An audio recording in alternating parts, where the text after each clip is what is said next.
YouTube. What's going on, everyone? It is D down here, and we're back on Oakland A's franchise, and we're in a tough spot. I'm not going to lie to you.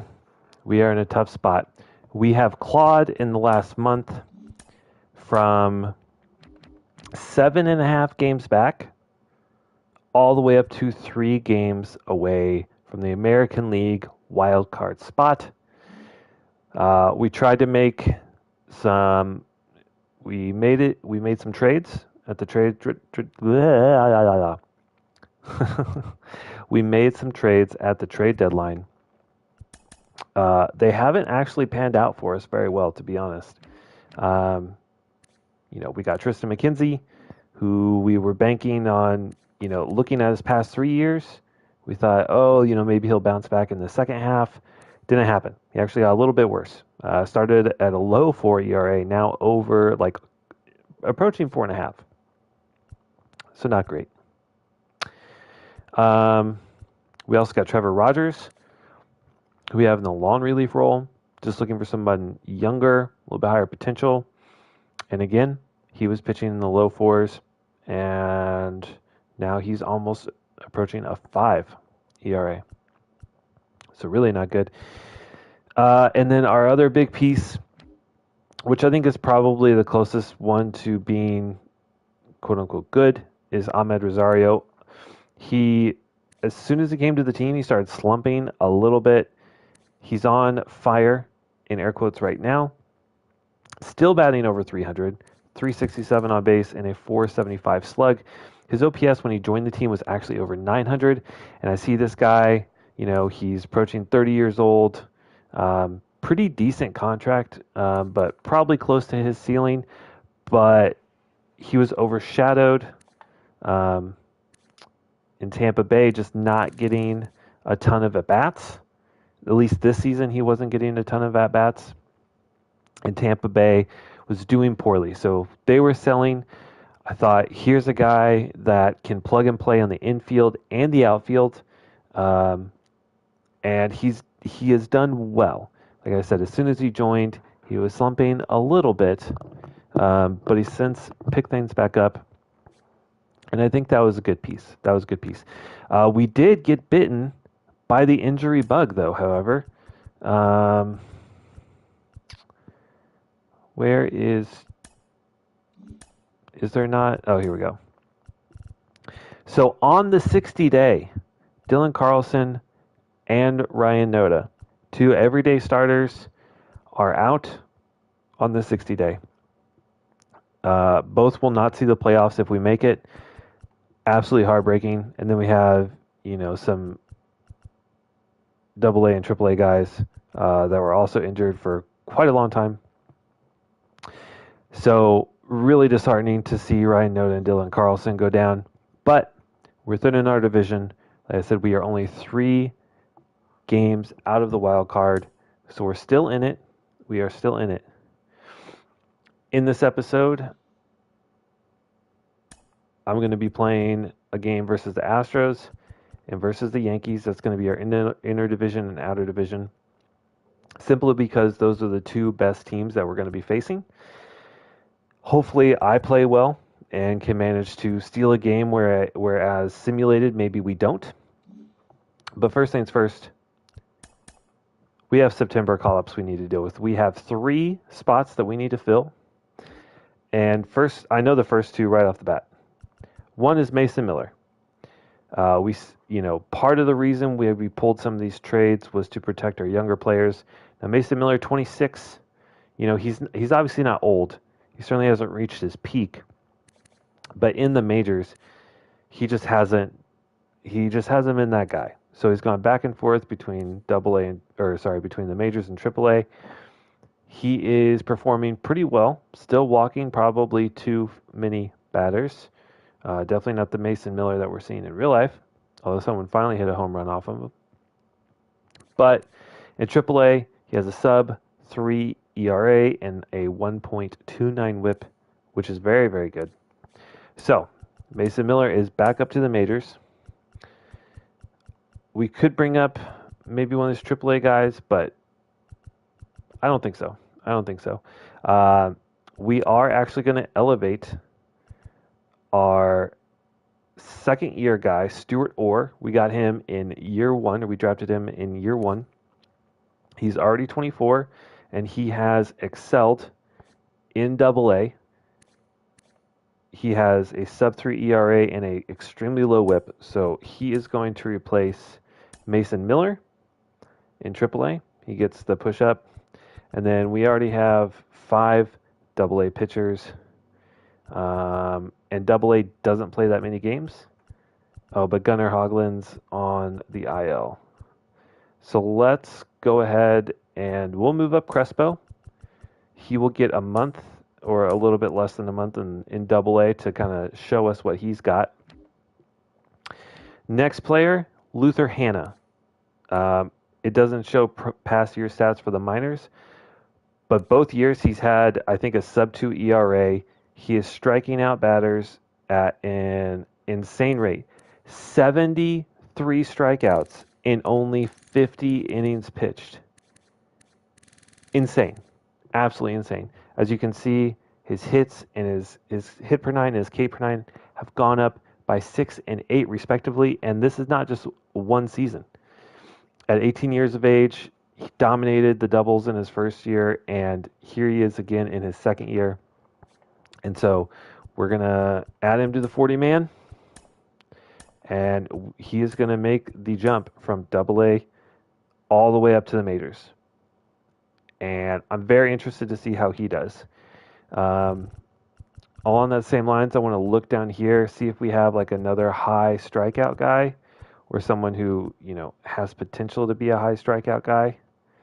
Looking at Manny Osuna here, a lefty. He kind of profiles as a closer, throws gas, higher strikeout rate. He's young, so we're actually gonna move him to a closing pitcher role.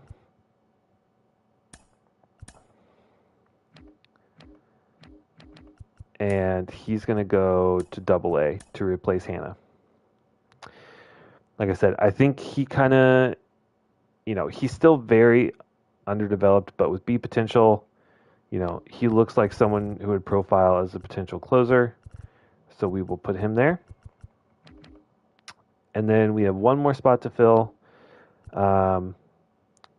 We have literally no depth now. At first base, Noda went down.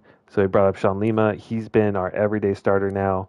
He was hitting the piss out of the baseball in Triple-A, had over a 300 average. And so we brought him up, and he is doing pretty well. Pretty well. At 67 at-bats, 254 averages. Nothing to... It's nothing...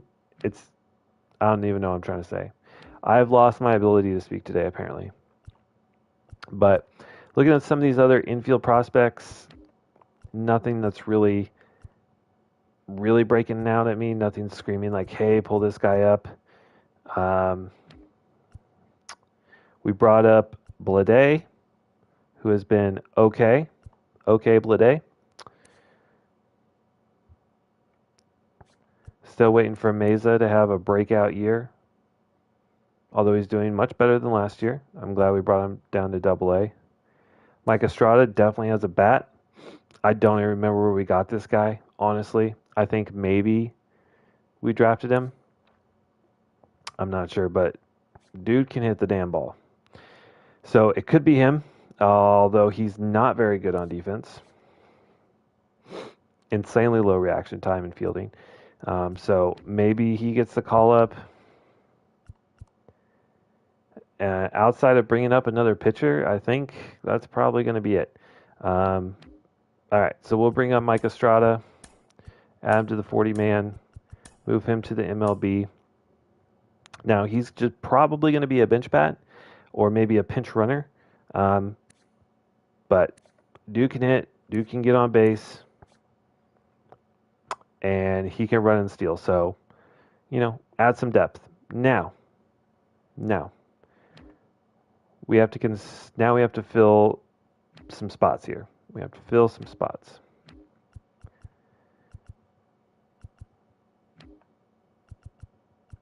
So they have 1, 2, 3, 4 outfielders in AAA.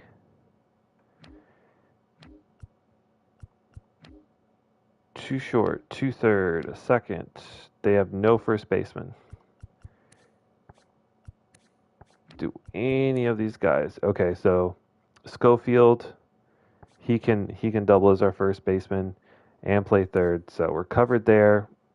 Brett Harris can also play the rest of the infield, so we're fine. 2 catchers.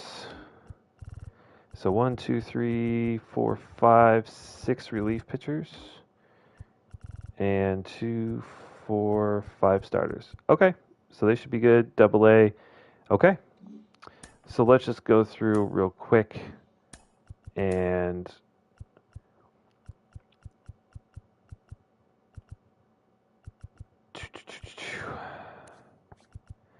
Tyler Wells has been our worst pitcher, unfortunately. So we're going to swap him out for Mason Miller, see what Mason Miller can do. These two will stay in the long relief role. Luther Hanna, he can be a setup guy along with Jorge Lopez. Phil Maton is the closer. Middle relievers are set, although they have been pitching very poorly. All right, Stuart Orr is going to come pop in here. I mean, screw it. He's our number 1 pitcher now. None of these other guys are doing particularly well. Bullpen's looking really good in AAA, though. Holy cow. And then in AA, we actually have some guys that are performing well. So Orozco is going to be number 1, followed by Boyle, Gillian, Crespo at the bottom. Or maybe, yeah, Crespo is going to be our long reliever. That's fine. Okay, check these lineups. All right, so versus righties, we got Chappie, Rosario, Geloff, Soler, Brown, Grisham, Mauricio, Lima, Soderstrom. That looks good enough to me. Versus lefties, we have Lima leading off, although he has no speed.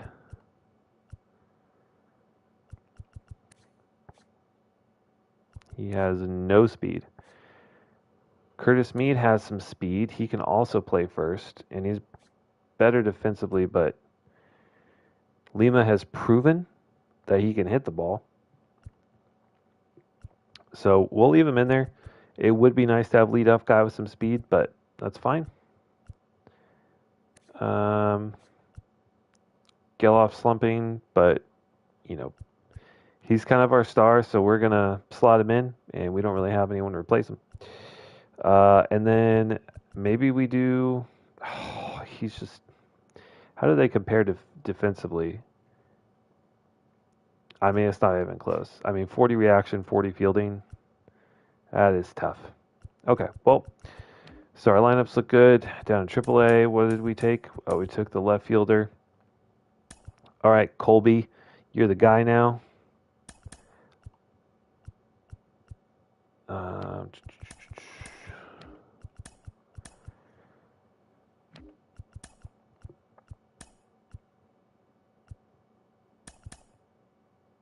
Lawrence Butler with 20 home runs.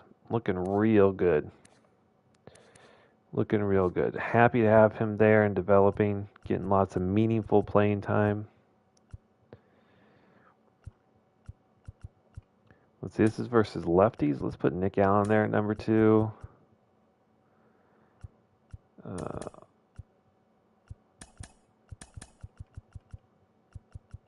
That's fine.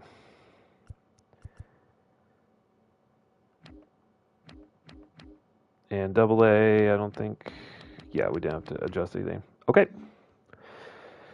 All right. Buckle in. This is it. Our final playoff push. Buckle in.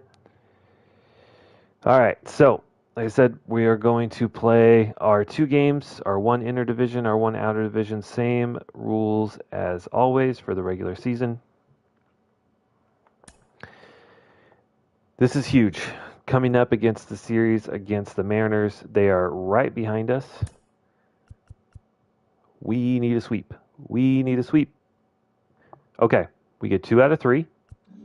In the words of Meatloaf, 2 out of 3 ain't bad. If you don't know the song, look it up. He is a rock legend.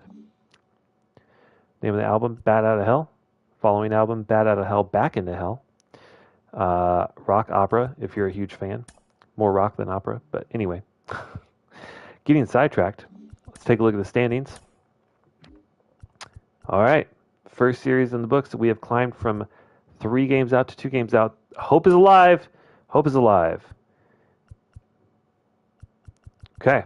And we're going to hop in. Next game, Mason Miller's first game back at the majors. I'm hoping he can stay here. He gets to play at home, which is a huge benefit. And I'm excited. I'm excited. We have the chance to become the team of destiny 2 years in a row. Do we do it? I don't know. That's a tough ask. That's a very tough ask.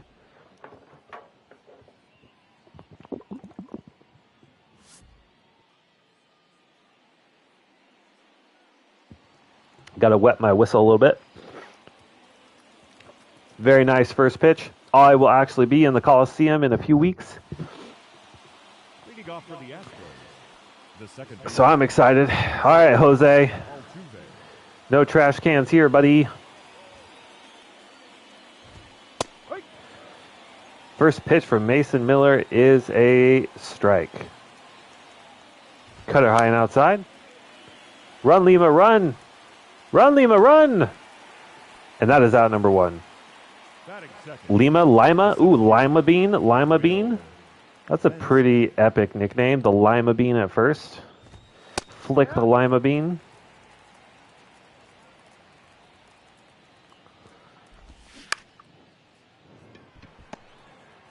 Another reason to have Geloff, even though he's not hitting the ball great this year, he's an asset on defense. He plays good defense at second, which we need.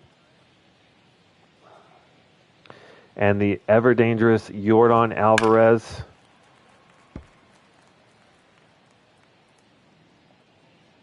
A little dangerous because, Mason Miller doesn't quite have the control.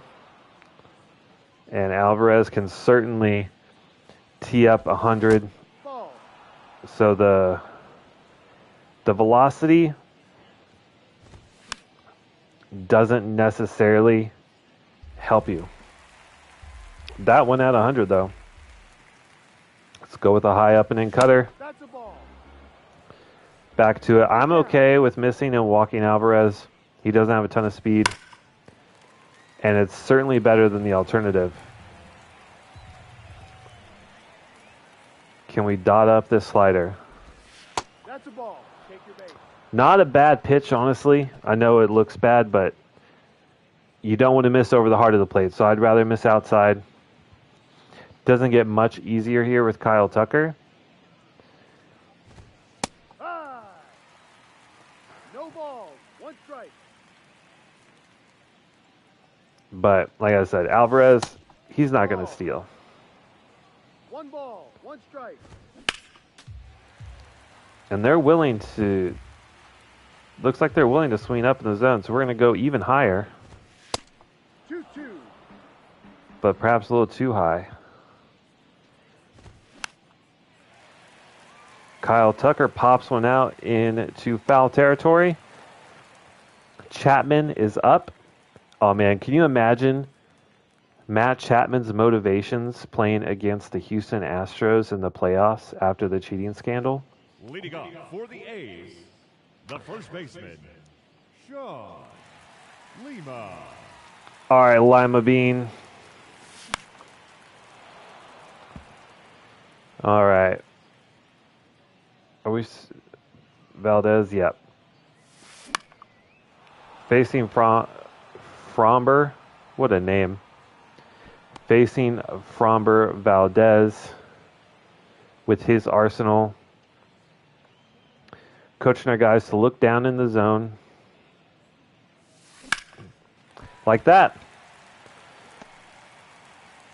We get a curveball that hangs up a little bit. Slap it out in the right field. That's what we need to do. The third baseman, Matt Chapman. Chapman mashes lefties. No, that's the ball. We're looking low in the zone. Those sinkers, those curveballs, those changeups. Just need something to hang a little bit. Even the cutter he might throw down.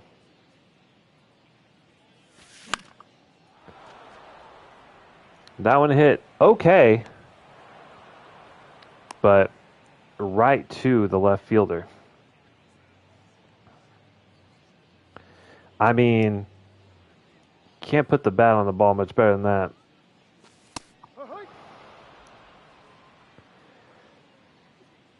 Just timed it up a little early. Oh, early on the curveball. Just early and over the top. I didn't think we were that far over the top. Ball one. Now we're in a little bit of a tough spot. Ball. 2 strikes.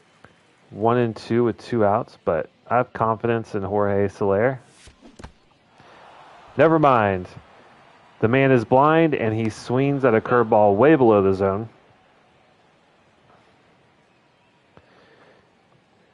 And that is a 1-2-3 inning. The third baseman, number 2, Alex Bregman. Actually, I take that back. That was not a 1-2-3. That was a 1-2-3-4 inning. I am really struggling on my commentary today. Apologize for that.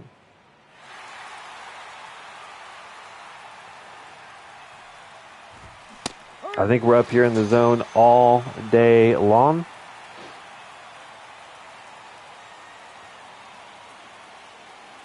Umpire's given us a little bit of wiggle room too. We've seen some strikes called just above the zone. That looked like a strike either way. That one at 101. Did Mason Miller finally get outlier? No.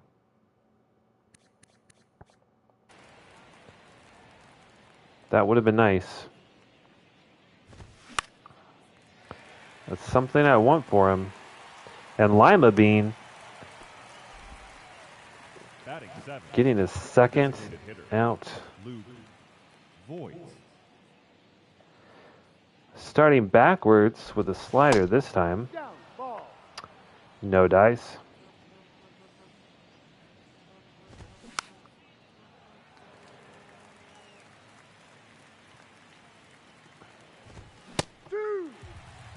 Beautiful pitch there. And surely a changeup is going to wipe him out. No, he does make contact, but it is very weak contact. And that is another inning. All right. Fromber. Stupid name. Just kidding. I don't know. Maybe we... I mean, like, that's a strike.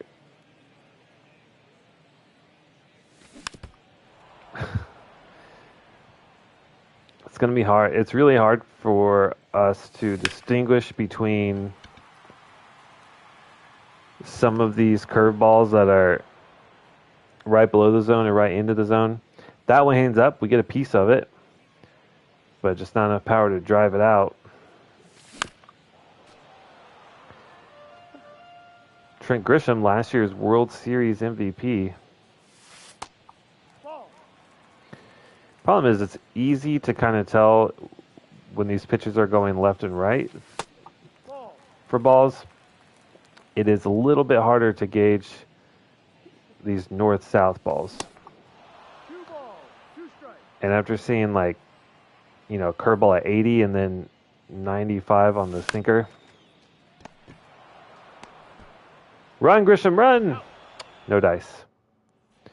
Quick inning, quick inning.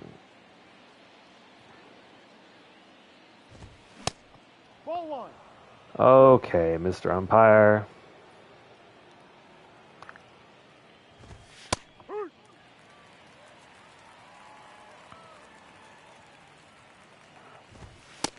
Ball. 2-1. Do you want to swing wildly at a slider? I mean, that was well in the zone. Good pitch to hit, actually. I mean, kind of on the edge. Takes a hack at it, but good defense by Mason Miller. Ball, no. 1-0. I mean, this umpire, I'm not sure where the strike zone is. 1-1. I'm really not sure. Give me that. Check. Did he swing? Yes, he did. How do we feel about a fastball? In on your hands? Nothing. About a cutter low. How do we feel about a cutter low in the zone? Ow, off Mason Miller's ankle. Does that count as a foul ball? No, I didn't think so. He does make contact. He just gets very lucky that thing ricochets off Mason Miller's ankle. And is this the pitch spot for the cutter? Oh my God, he is dotting that up.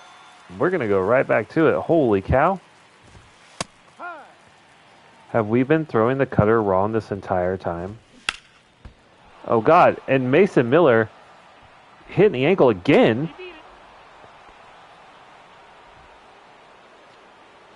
Absolute ankles of steel. And I gotta focus in. We're facing Jordan now. Run, Mauricio, run. Why is Mauricio in the outfield? What in the hell?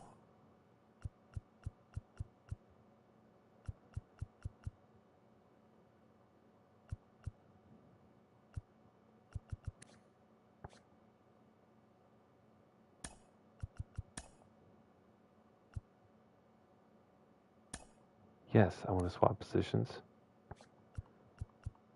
Huh. I'll have to...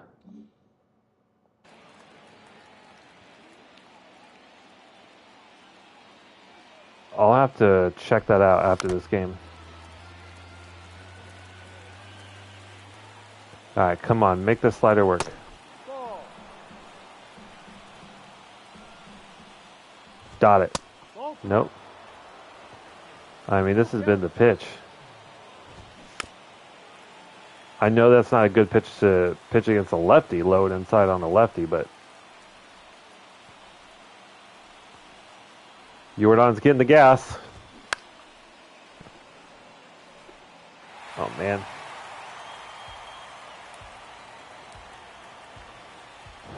This is a high pressure moment.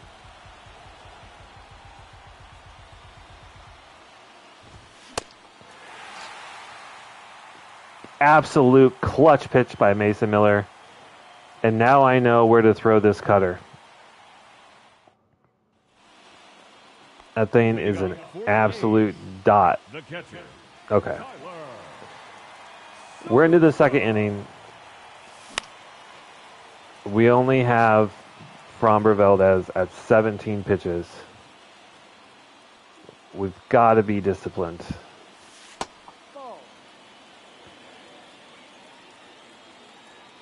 I mean, to be fair, 1-2. we haven't been awful, Ball. but it hasn't been great. And that's a good one to swing at. Tyler Soderstrom rips one out into left center field. One hops off the wall, and we have a double. Now, I feel like there was a game this season earlier in the year where we faced off against Framber Valdez, maybe opening day, and we absolutely dunked on him.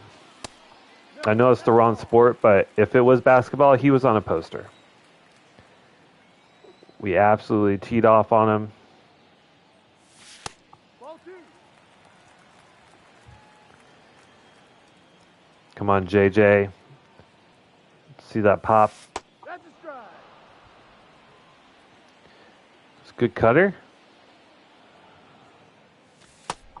Ball 3. We're 3-1. 3-1. We're not red lighting, but we're key holding. And that one way inside. almost hits Blade. And he's going to take a trot out to first. Number 22. And the A's are in position here to break this one open. Now we know Valdez, his pitch mix is going to look to get a double play ball. A very effective out there. Soderstrom runs well. I don't think it's going to be super close. It's not. So fly ball advances the runner. And now we have Ahmed Rosario.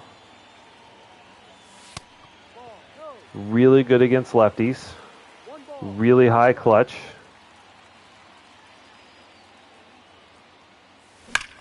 That's why we traded for him. Ahmed Rosario, RBI single. Oakland A's up 1-0. That's what we like to see. Giving Mason Miller some run support. And now Chapman, the lefty masher, hits a dribbler. Oh, but Altuve cannot glove it. Oh, and the disrespect on the error. The womp womp. That should have been a double play to end the inning. We have life. We got to capitalize. Dangerous hitter, Jorge Soler. And that's a good one. It is high. It is deep. It's caught at the track. But it's deep enough we tag up on it. We advance the runner to third. We score another. That ball was hit very hard. There's no wind.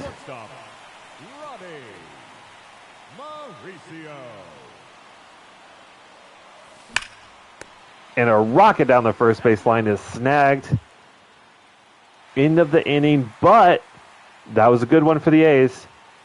We got to Valdez. We hit the ball hard. Leading off for the Astros, the right fielder, number 30. And now Kyle Tucker. Mason Miller. That's a ball. 1-0. Looking to shut them down and get our hot bats back up.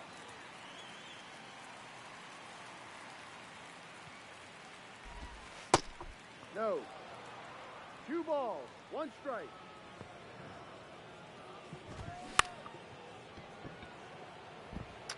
Geloff, valiant effort, my friend. Eat some dirt for that one, but can't glove it. Alex Bregman.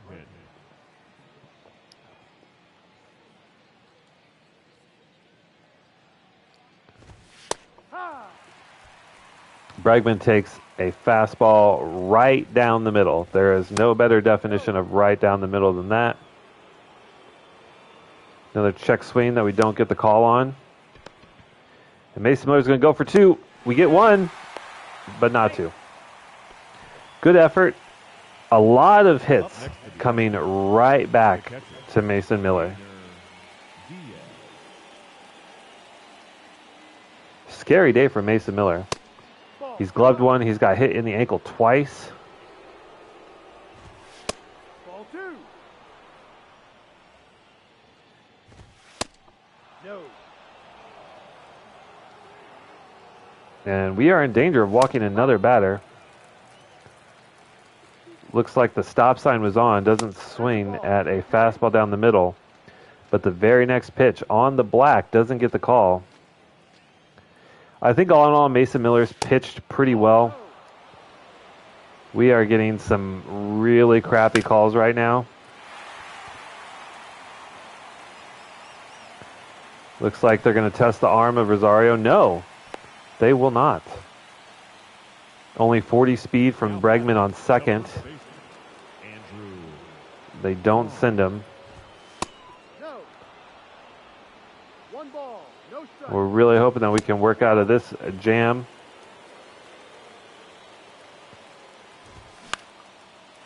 And we do. The Lima Bean, another fly ball. Caught in the infield. And Mason Miller has worked his way through 4 innings.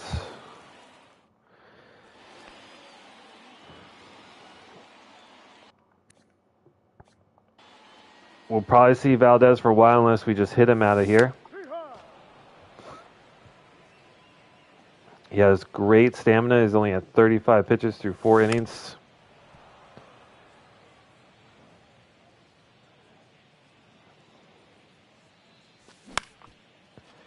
Really poor swing to swing at. Altuve ranges over, but old man Altuve cannot get there in time. And his second baseman counterpart on the other team, Zach Geloff, reaches on a very bad hit. Ball. But we'll take it. That was 3 pitches extra for Valdez without an out. And really, that one's beat into the dirt. I thought for sure he was underneath that one. But the speed of Grisham, he's able to leg that one out. That's been kind of the story of the game. It's been kind of the story of the game. 1-0. We have worked our way out of multiple double plays without actually having them completed. Ball 2. It's actually a rare fastball. We haven't seen that pitch much today. Another dribbler. This one could be, and it's not. Again, we leg it out, and we still have a chance. If I were Framber Valdez, I would be really annoyed with my defense. Ball. They just have not been able to turn the double play. And then, of course, the Altuve error in the last inning that led to us being able to score 2 runs.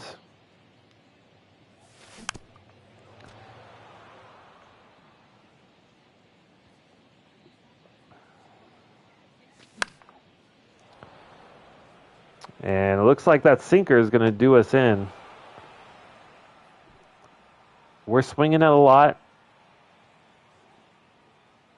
We're just not quite barreling up the ball. And my dog looks like the silliest boy over there. Are you being a silly boy? Yes, he is. All right.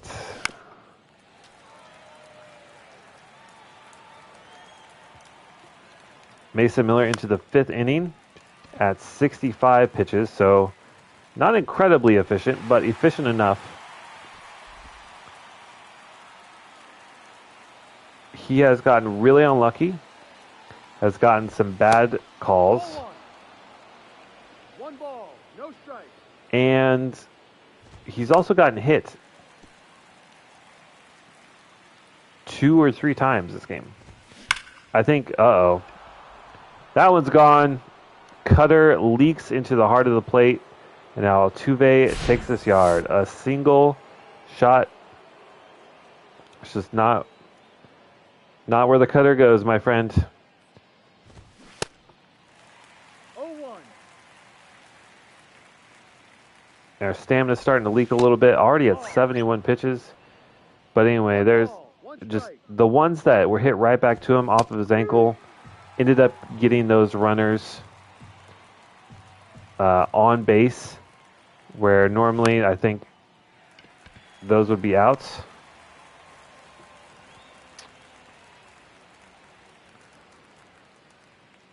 And again, we've held Jordan in check so far, 0 for 1 with a walk. And it's calls like that that have been really demoralizing. And oh my God.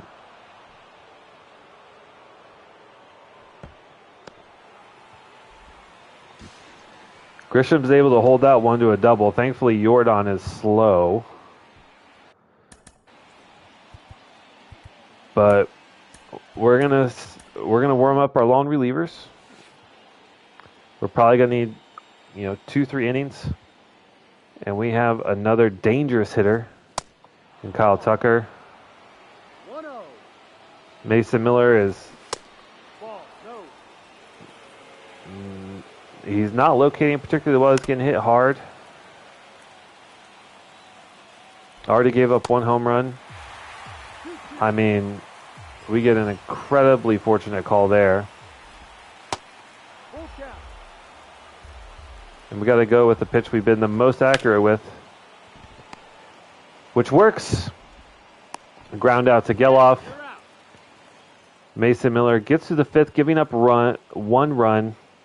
Not the best outing, but a solid one. You know, that's going to equate to a, let's see, 1 through 5. So just under 2 ERA. So obviously not bad.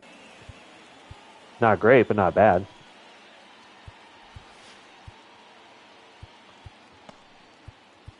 And I think we'll go Trevor Rogers for the 6th.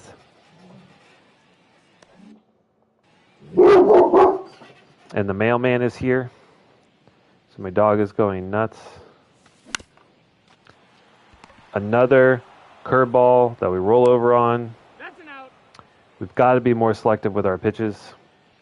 Just not seeing them. Need something that's going to hang up. I mean, we were pretty much on the money with that sinker.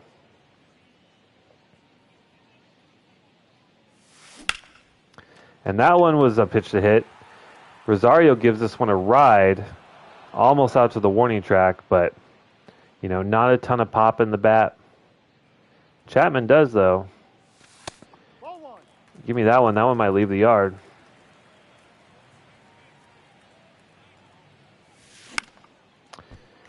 And we're late on it. Push it into the opposite field. Got to pull that ball. If we pull that ball, that might be a home run. Your attention, please. Now pitching for the Athletics. All right. Trevor Rogers, who not been good this year.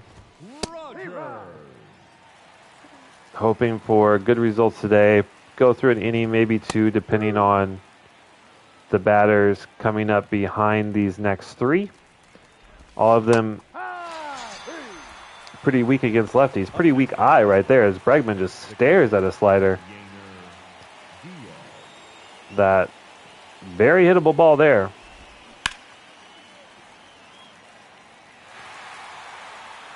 Gainer crushes that slider. Ball.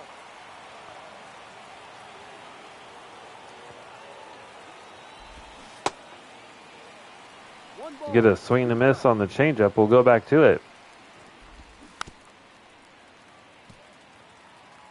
Now let's elevate with a fastball. Foul. How do we feel about a 2-seamer? Ball. 2 balls. 2 strikes.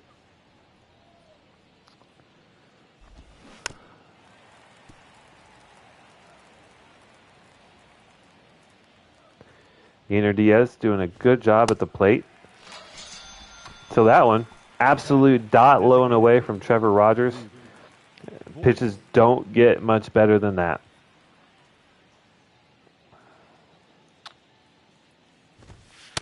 Ball.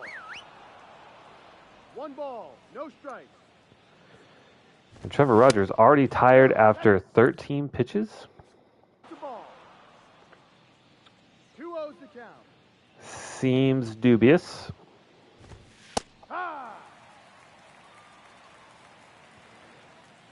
Maybe we get this this front door slider. Ball 3. Very close. All right, we dotted this pitch up earlier. Let's see if we can do it again. Left a little up. Circle change worked before. Let's put it close to the zone, see if we can get something. Nope. Okay. Give him the heater. And for the second time, an Astros batter just stares at a well-located pitch, or well-located for the batter. Go back to the bullpen here.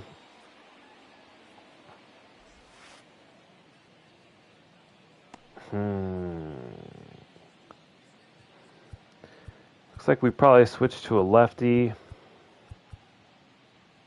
Or to a righty, sorry.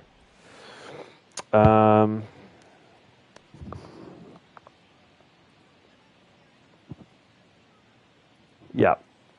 All right. Let's go ahead. We'll warm up Chafin. put Tyler Wells in next, and then we'll warm up a righty.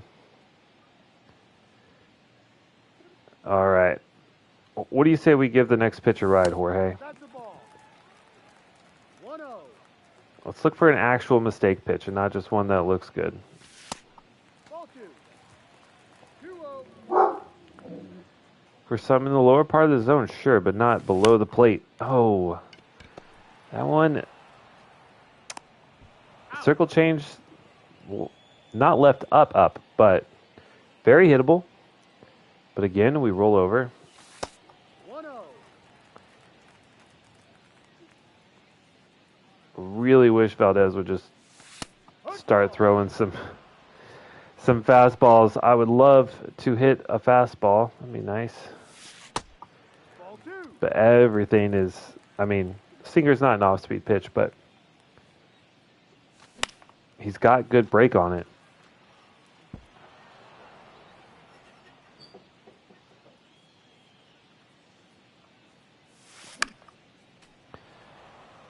Curveball. I don't know where Mauricio thought that curveball was landing, but he swung way under it. I mean, at least he fought off some pitches. And ran up the pitch count a little bit. See, to me, that curveball, I thought it was going to be like here. And then it just dies.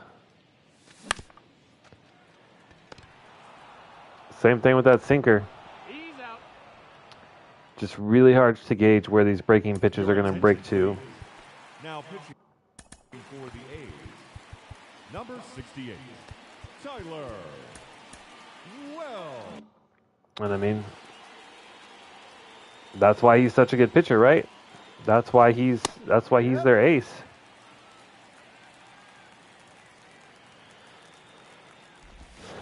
Ball 1. Feels a little weird going to 2 back-to-back long relievers in 2 consecutive innings, but you know, they need to.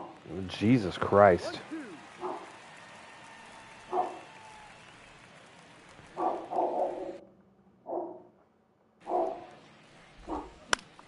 They need to see some work.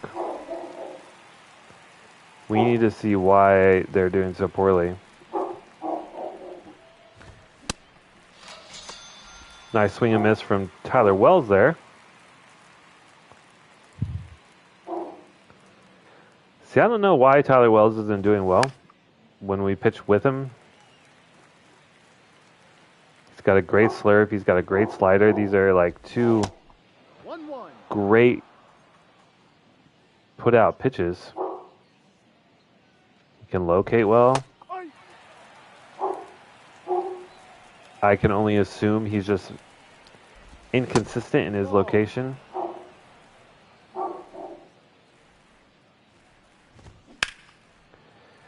Dangerous pitch there.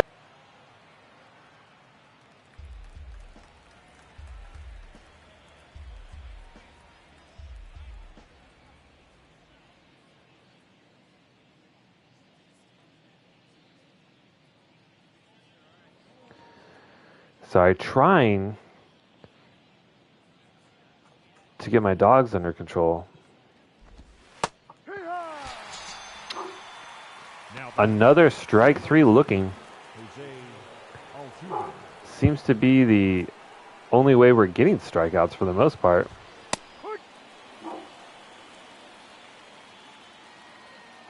Altuve took us deep last inning. 0-2. And he fans. Huge whiff from Altuve. And a good inning from Tyler Wells. Let's see if we need... What do we need? Ladies and gentlemen, your attention please. Now I mean, for the Astros, it's got to be a lefty. number 26, Matt. Andrew Chafin's going to go in, and they go to Matt Strom.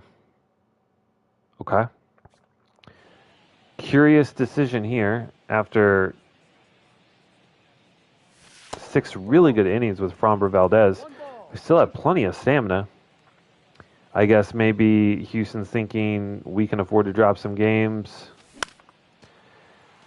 You know, might as well save his arm for the playoffs. Okay. I respect it. I mean, it's not like Matt Strom isn't an excellent reliever, because he certainly is. No.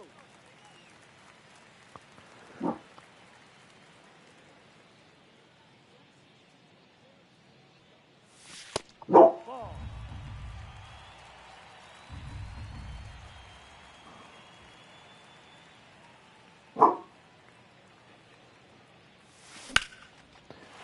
All right, Trent Grisham gives that one a ride out into left field. Bounces off the wall. Grisham, really good speed. Easy double.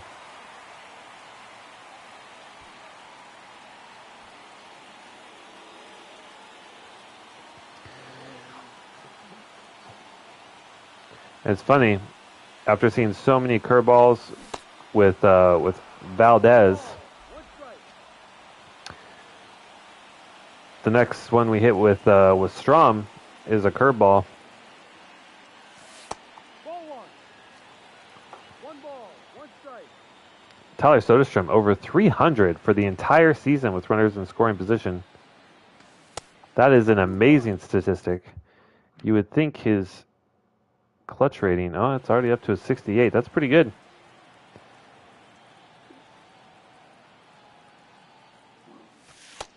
Ball. We did have him farther up in the lineup at certain points in the season. And it was like every time we did, he just started to slump immediately. So he's just kind of been around that 7, 8, 9 spot.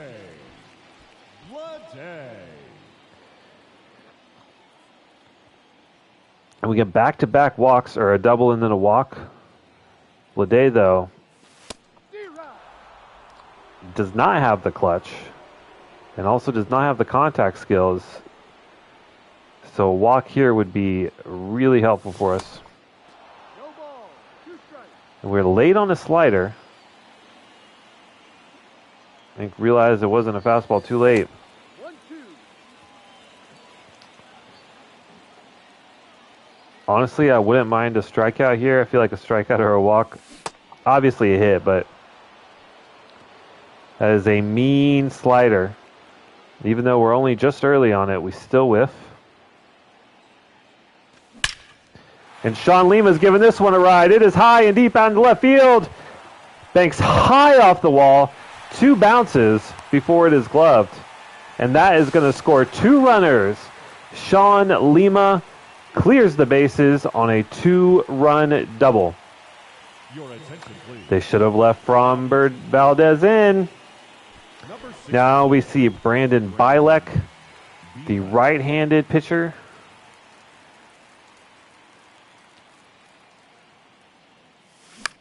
Oh, really looked not the best swing from Rosario.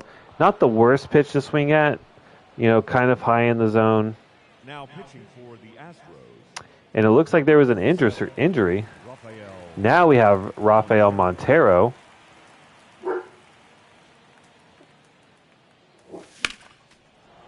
Looks like a flamethrower, and we are really eager on the high fastball right now. No. 1-1. Taking a couple hacks at some high in the zone. And that one not particularly well hit, but Rosario's rounding third. He's going to charge for home. The play at the plate, and he is out.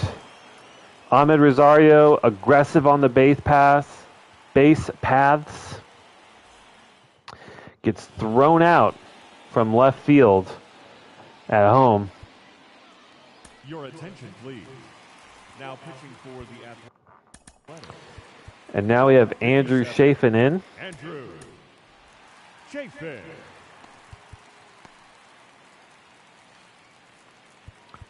And we're gonna sit Streckenrider.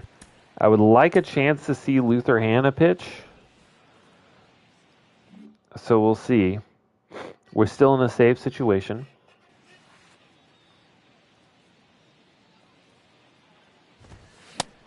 But Andrew Chafin having a uncharacteristically bad season. Has not had. He's been an elite 0-2. relief pitcher for years. No, that's a ball. So maybe a slump was 1 ball. finally due. Decided to do with us.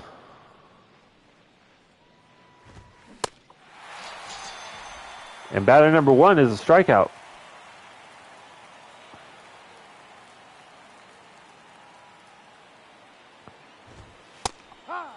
Now lefty versus Alvarez. So we have a little bit of an advantage compared to a lefty. Wow. 2 strikes. Absolutely flails at that slider. We got to go back to it. And that one is hit hard. Blade on the run. And he's going to snag it out and left. Hit very well. It looked like it was hit really hard off the bat. Only 91. And this one is a ground out to Geloff. And now the question, do we go to the young guy, Luther Hanna? I mean, looking at this lineup coming up, looks like they really struggle against lefties. So I think we're actually going to leave Chafin in. And we'll go ahead and warm up Phil Maton. He is our closer for a reason. If we do score and this doesn't become a safe situation, we're up by maybe 5, 6, 7 runs, then maybe we try Hanna just to give him a shot, see what he's got in a, less volatile situation.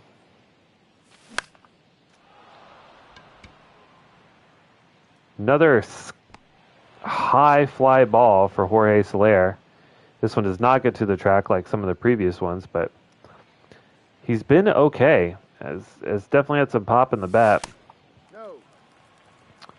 But just can't get it out of here.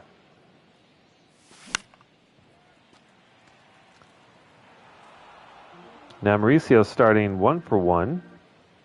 Or 1 and 1. Whiffs on a circle change. Gotta do better than that, Ronnie. Takes a rip at a fastball high in the zone. Certainly would have been strike 3. Ball. 1-0.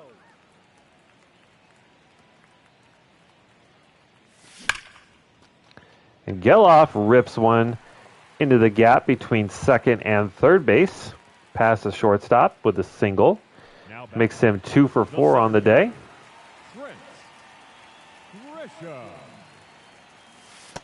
Ooh, almost hit there. Circle change way inside.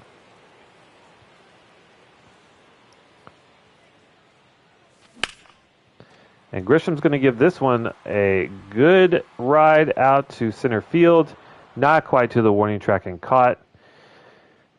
Still looking for his power. He has the ability to hit with power. But I guess, his low contact ratings are holding him back from really teeing one off. The third baseman, number 2, Alex Bregman. And like I said, the next 3 batters statistically really struggle against lefties, so we're going to leave Andrew Chafin in.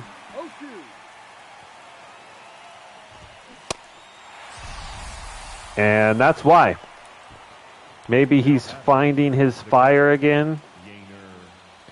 We're giving him an opportunity in a high leverage situation in a must-win game. And he is delivering so far.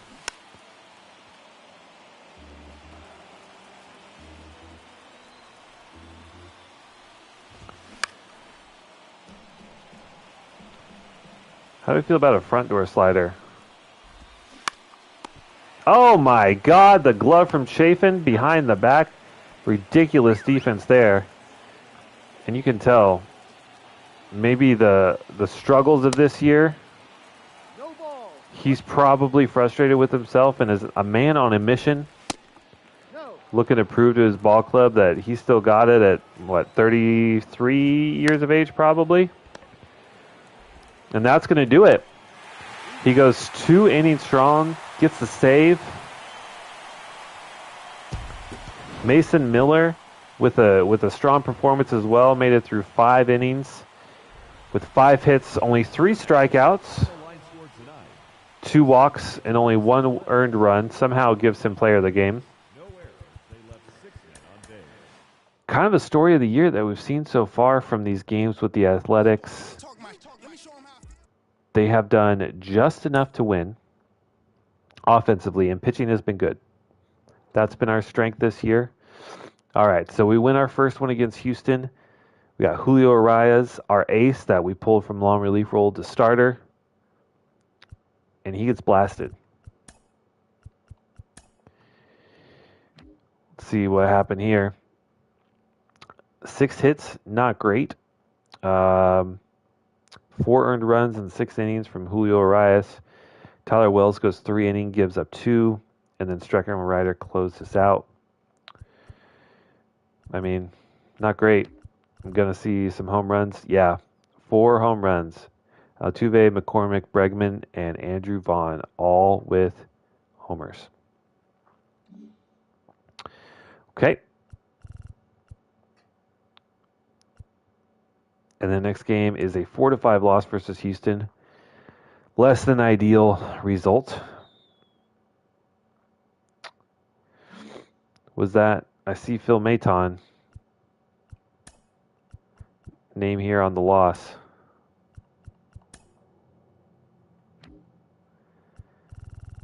Was that a blown save? Pitched 2 innings. Gave up 1 run, 0 earned. So I'm going to take a stab. Well, let's see. Maybe he came in with base runners on in the 9th, gave up that run, and then gave up the... No, I don't really know. I guess... I don't know. That's weird. Real tough loss there. And now onto the Yankees game. So we have Chris Paddock, Clevenger, Mason Miller, and Julio Arias.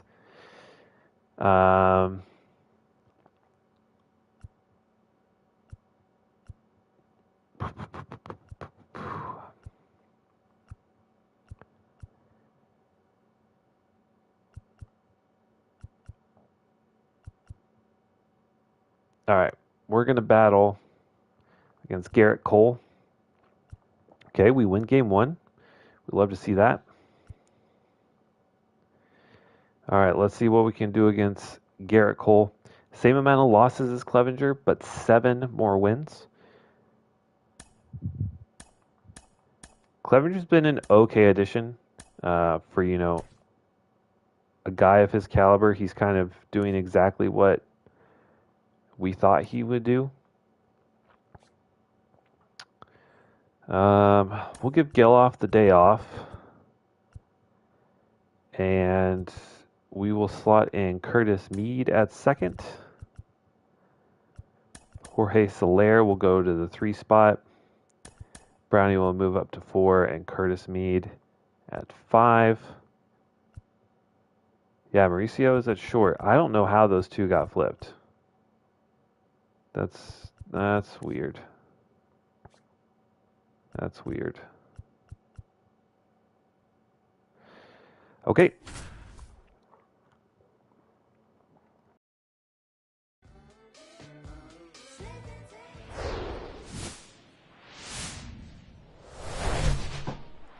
Of course, every game here in September is going to be a must-win game. Of course, facing the always talented New York Yankees. Taking a look here at Matt Chapman. He's ready to go. You can see the fire in his eyes. And he is leading off here against Garrett Cole.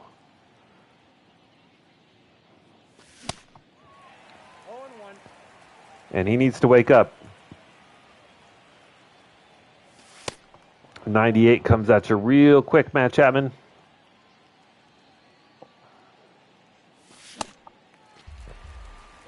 And we just cannot catch up. 3 straight fastballs, leads to 2 strikes. Check swing, but we do go around just barely. The slider eats us up. Nope. Outside.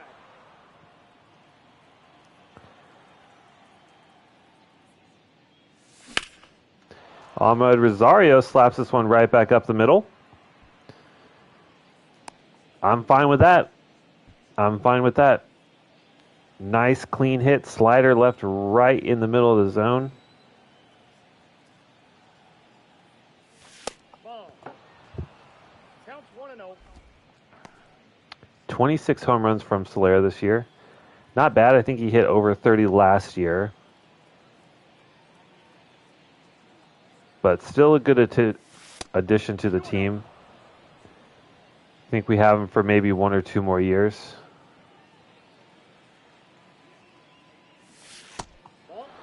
And looks like Garrett Cole may be pitching around Soler.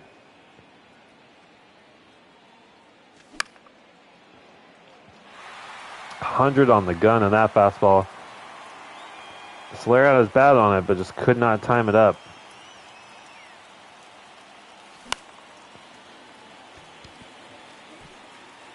And a little bit better timing, but still late. Now, of course, Yankees Field, pretty friendly, hitter-friendly park with these low walls. Seth Brown could certainly pull one for a home run. He made it safe. Rosario steals second, so we have a runner in scoring position now. Come on, Brownie. And there it is. Ripped down to right field, but right to Aaron Judge. I was hopeful. We were looking for it. We timed it. Just didn't elevate it. All right, Mike Clevenger. Let's see what you got, buddy.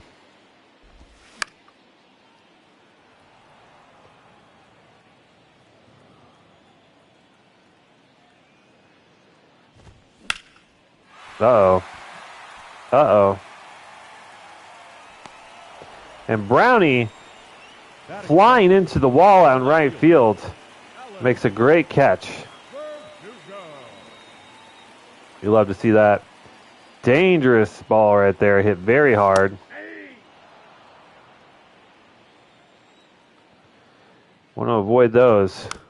But it's still just an out. It is still just an out.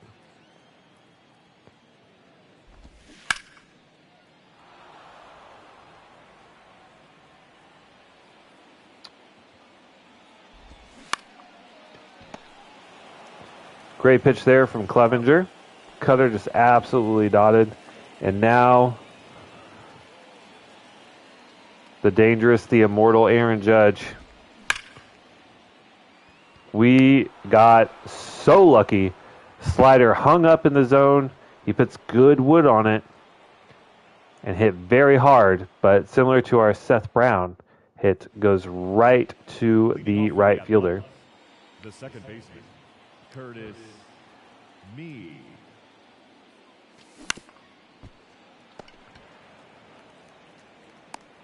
Got it. All right. Well, we're starting to see the fastball a little better. We're at least making contact, getting it in play. A little bit late on that one. Also out of the zone. That's out. Good eye there. Just outside. Ball 2.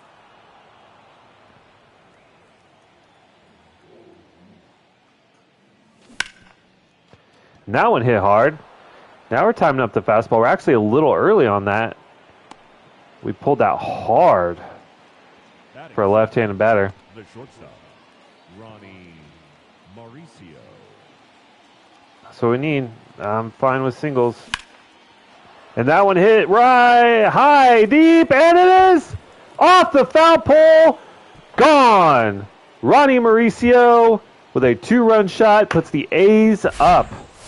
Holy cow, I almost forgot what I was saying there. I was high and deep and something, I don't know. But Mauricio gets a curveball. Knuckle curve left way up in the zone. Pulls it hard, but catches the foul pole, and it is gone. We'll take it. And that is another rocket down the third base line. Ooh, this one foul. 100 on the dot. Absolutely dotted by Soderstrom. And this one is pushed out off the left center field wall. Soderstrom's going to have a double. 104 off the bat.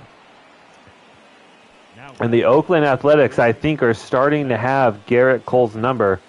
He's also making some mistakes, leaving some off-speed pitches in the middle and the upper part of the zone. That's not where you want to throw a slider.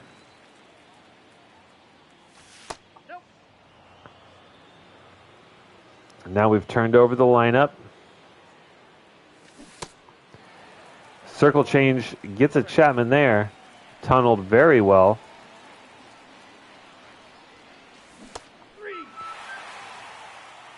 Checks the swing, but the knuckle curve just catches the outside of the zone, and that is strike three, unfortunately. That is tough. That is tough.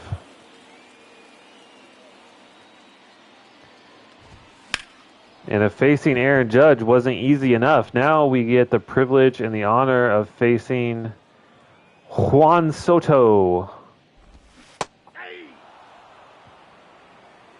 Maybe we'll also get to see the Soto shuffle here.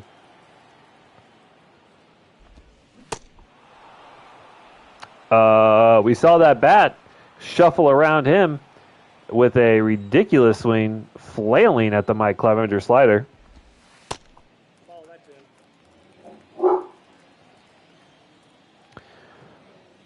We like to see that. I mean, he's locating incredibly well. 2 balls, 1 strike.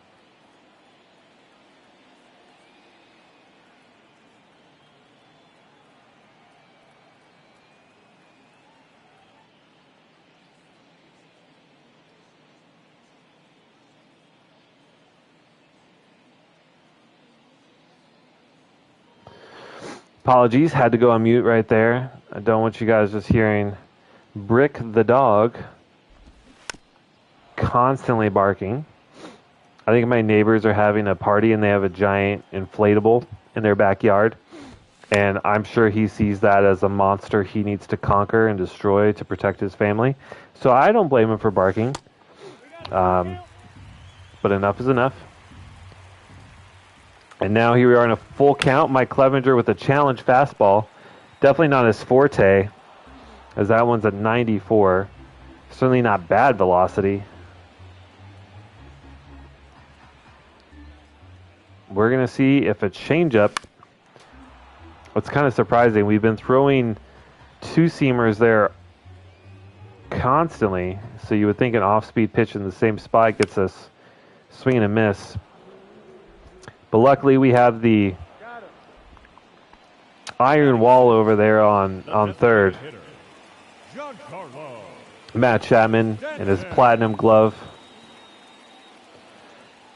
has no problem ranging over and making that catch.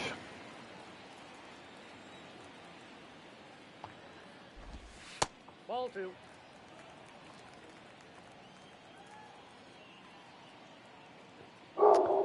I mean, Mike Clevenger is really not missing by much. I feel pretty good about his outing so far. Granted, 2 strikes. only 2 innings, not even 2 innings, but when you see a lot of swing and miss like we've seen on that slider, you got to feel really good about the way he's spinning the ball out there.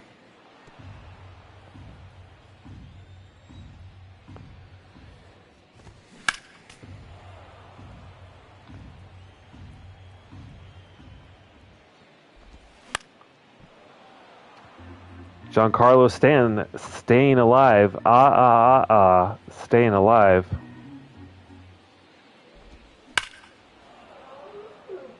Mike Clevenger, I mean, honestly, just dotting up every pitch. And there we get a foul tip, but lands in the glove of Soderstrom. And we are back out of the dugout The center fielder, number and looking to do some damage again to Garrett Cole.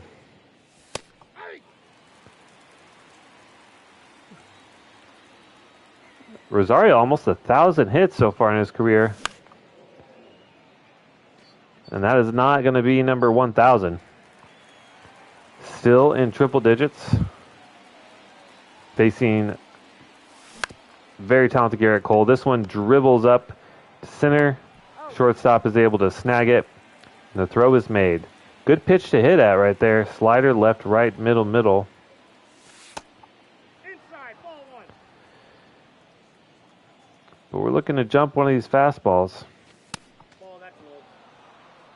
And again, pitching around Soler.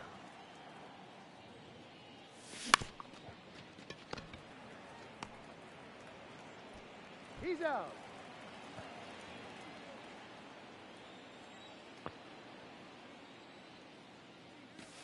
I can feel a home run from Seth Brown at this at bat. I feel it on my bones. I'm tingling.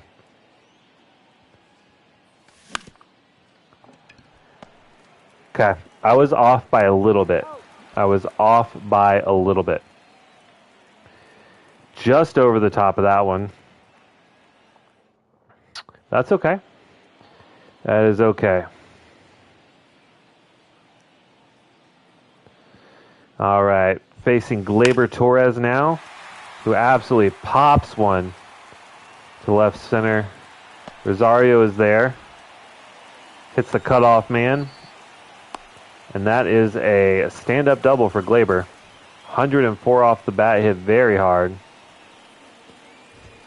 And Clevenger is facing his first signs of trouble.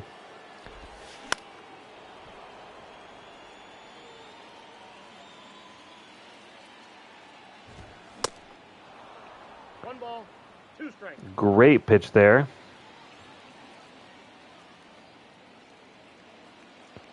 See if this wipeout slider gets him, and it does. Check swing, and I hope that's a check swing, and he goes around because that was definitely not a strike.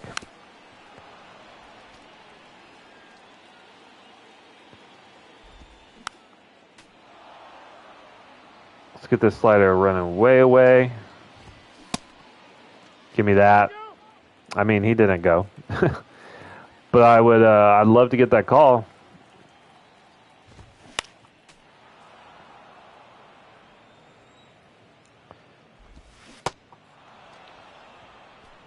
A great pitch there. We get a swing and a miss on the changeup.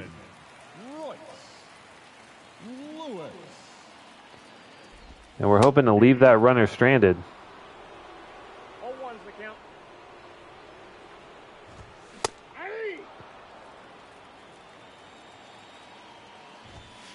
Ball.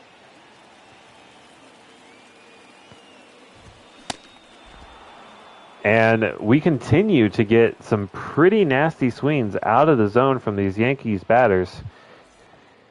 Got to feel really good about that. leading off for the Athletics. All we need is the right people to get hot at the right time, and now is that time. Ball one. 3 for 10 in his last at-bats. Curtis Mead is. Late on that slider. Definitely a pitch to hit. Slider left up in the zone. Ball, that's it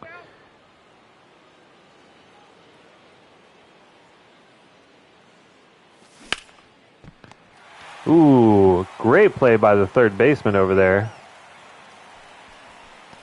Hit hard. Now batting, the left fielder, Grisham. Good timing on that one. 1-0.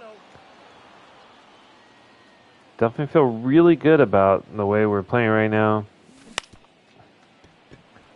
That one's not going to get through, though. Out. We're seeing some mistake pitches. Hitting okay.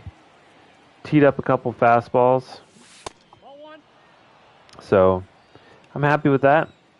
It's just, against an elite pitcher, It's going to be hard to do that consistently. As Mauricio, who managed to hit our 2-run blast earlier, similar at bat there, but this one does not have the power to go to the foul pole.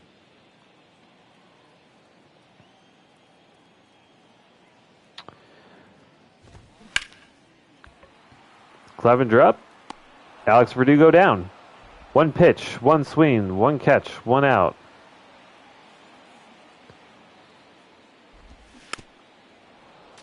And it would be good if we got Judge and Soto out and we face much less dangerous hitters. Of course, pretty much everyone is less dangerous than Judge and Soto.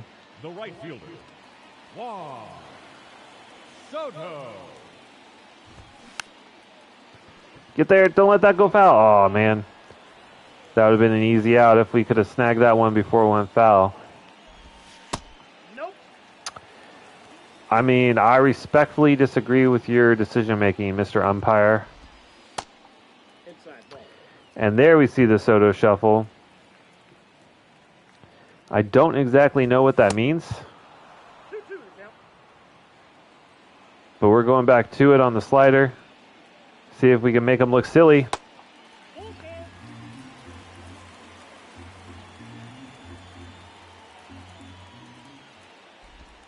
Ball 4, takes the base. And we walk him. That's okay. Not exactly an elite base runner. Ball 1. Counts 1-0. Certainly would rather see like an Ellie De La Cruz. But this blooper from Austin Wells does fall. And now we have 2 on with Giancarlo Stanton. We had a hard time putting him away last time. Nope, that's a ball. Aye. I got 1 ball, 1 strike.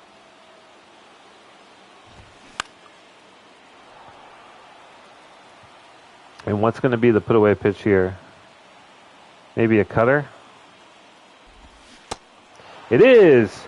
Check swing, but he does go around, and that is out number 3. 2 base runners left stranded, and Clevenger's looking good. Leading off for Oakland, the first baseman, Sean Lima.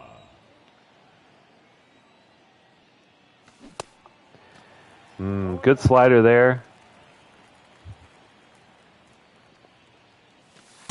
Ball inside. Garrett Cole only had 45 pitches at the start of the 5th inning. And I think we're seeing his pitches pretty well. I know I've said it a few times, but I feel pretty good about these at-bats. They're not going very deep. Haven't seen many full counts, but we're getting pitches to hit, and we're putting wood on it.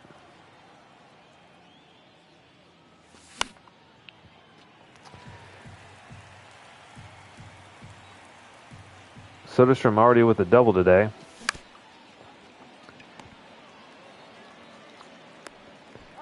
And that is going to remain his only hit.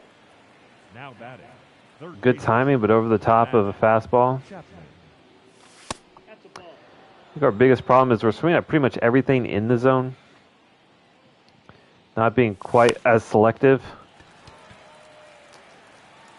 And we have some opportunities to turn on some pitches. I just can't make the most of it.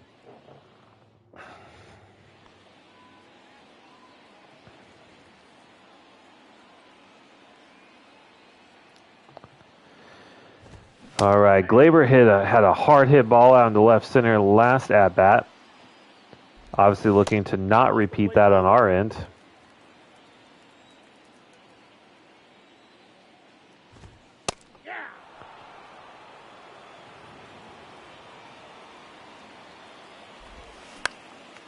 Ooh, that slider was left in a very dangerous location. Energy's going down, starting to lose a little bit of the break.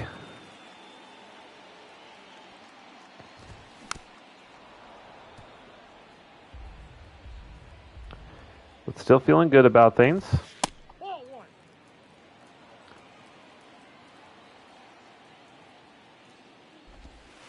Ball two. I'm okay with losing some break and some run, as long as we're locating well.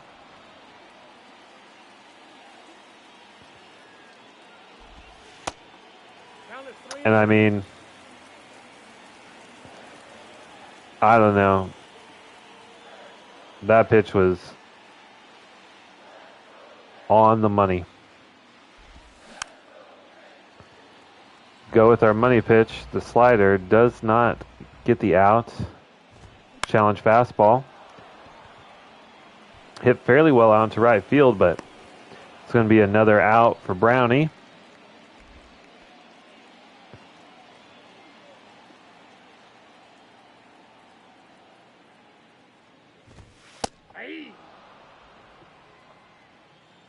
And it's looking like this is going to be another inning scoreless for the Yankees.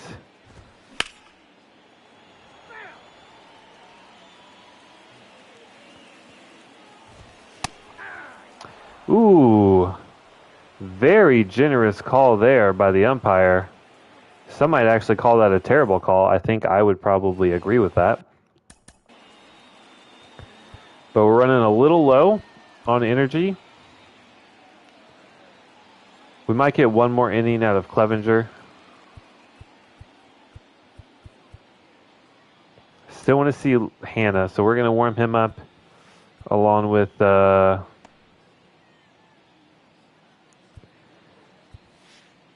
Jojo Romero this time. Our bullpen struggles are really shocking. We have a very good bullpen, ratings-wise, compared to the rest of the league. I think actually the best one. Jorge Soler.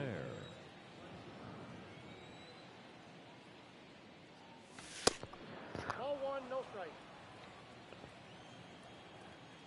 And although Soler has been pitched around a little bit, we still have yet to get a hit. 0 for 2 on the day. 1 ball, 2 strikes.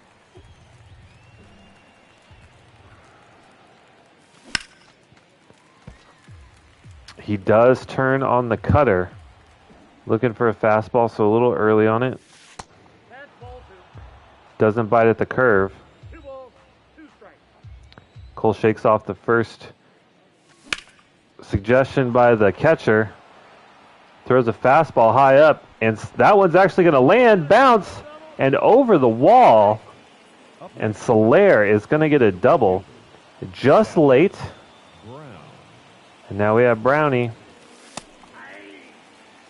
I mean, you can't pitch much better than that right there. That is an absolute dot of dots, 98 high and inside. That's a ball. But Seth Brown has improved year over year, has really improved against lefties this year. Someone, you know, I would like to see retire as an A. Now batting. However, a little bit on the top of that fastball.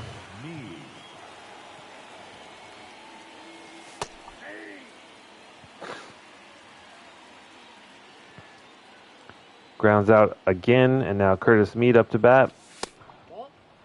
I mean, umpire just cannot make up his mind on these pitches. 2 balls, 1 strike. Some of these have been in the corners have just been perfect and just not called. Oh, we're under it. We were right there. I think Mead had it in his eye and then just barely missed the barrel of the baseball bat. So the Soler double ends up not hurting the Yankees. Clevenger's going to remain out there. 73 pitches, 6 innings. I think we're probably looking at about 90 pitches for him, depending on How far that's going to get him, I'm not sure. But good defensive play out there in right field by Seth Brown. Manages to glove that one before it gets away from him.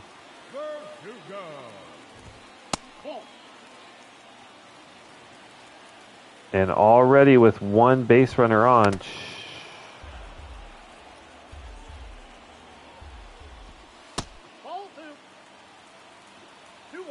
Clevenger might not see that 90th pitch.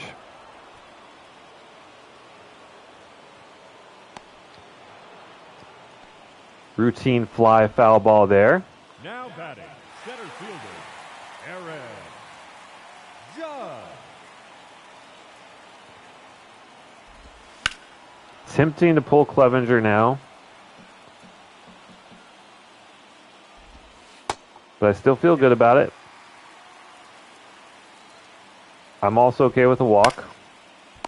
Or a double play. Meade snags it at second. Mauricio to first, and that is a double play. Inning the inning.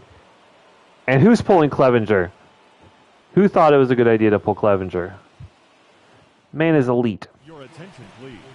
All right. Garrett Cole is gone for some reason. 68. Second time we've seen an ace pulled early. They go to the lefty, Tyler Matzik. Okay. Fastball, slider, curveball. Not a ton of velo. Could be hittable. I mean, pitch to hit right there.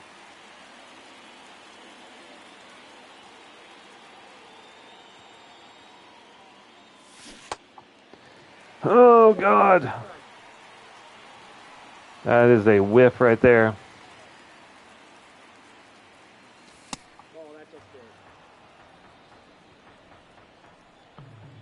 Let's take a look here at Tyler Matzik. Actually, low hit guy. I thought he was going to be a pitch to contact guy. But much more of a strikeout guy, despite the low velocity. Ton of break on his pitches. Ooh. Hold off just well enough to make contact on that slider.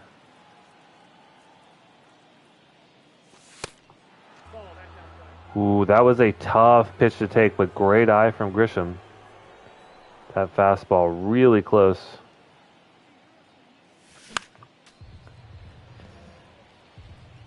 Foul off a slider.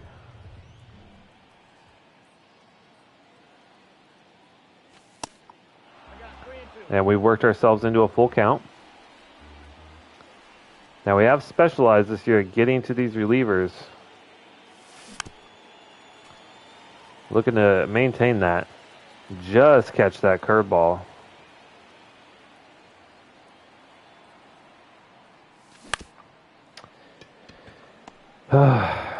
Okay. Good at bat. You know, we put the ball in play. The batter, the shortstop. You know, a 9 pitch at bat is definitely nothing to spit on. 1-0.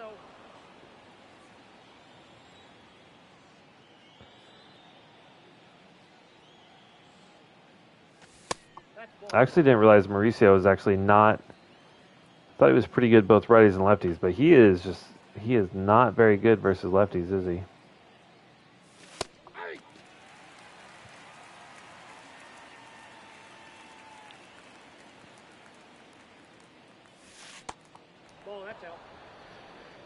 We are at a 3-1 count. Now, I did notice Tyler Matzik, not the best walks per 9. But I don't think Mauricio cares as he tees up this one. It is high, deep, and falls just at the base of the wall. 106 miles an hour off the bat. On a tee, blasted into left center field.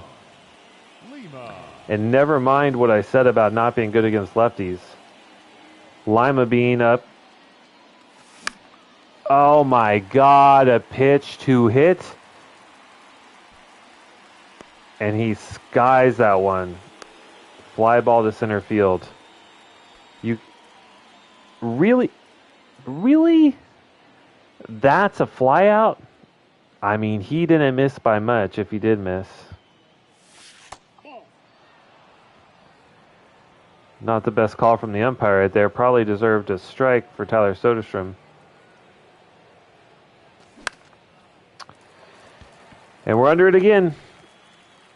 The low or the very high hits per 9 from Masick plays well.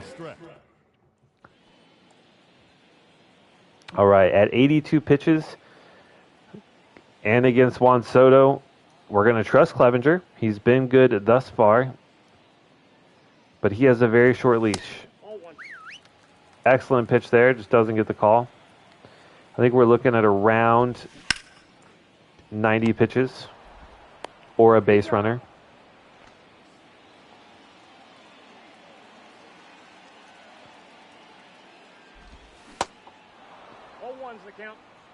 Still getting some good swing and miss, which is really not part of his game, but we'll take it.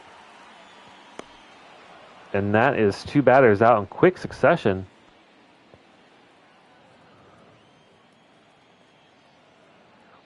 Here at 86 pitches in the bottom of the 7th, with hopefully his 3rd out coming up.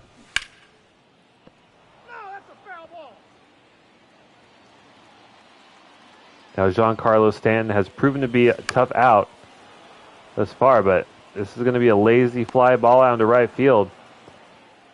Fantastic outing from Clevenger. We're going to go to the bullpen and give him some relief. Going to go to righty Luther Hanna. This is going to be his first pitches in the majors. Oh, maybe not. I do see he has 1 game, pitched 2/3 of an inning, and 2 strikeouts with 1 hit. Okay. So he continues his success. Now facing Yerry De Los Santos.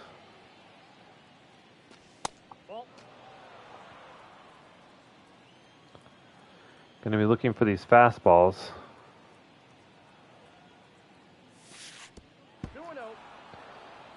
We can just stay off that sinker slider, just really focus on the fastball. I think we can do okay. I said, lay off the sinkers and the sliders. He's trying to spin that slider up, and it's spinning quickly. Big break. And then a very high slider. Leading off for the Athletics, the center fielder, number 28, Ahmed Rosario. That pitch gets away from him a little bit. And Chapman is going to slowly walk jog over to second. Ruled a wild pitch. Can't swing on the slider, even if it looks good.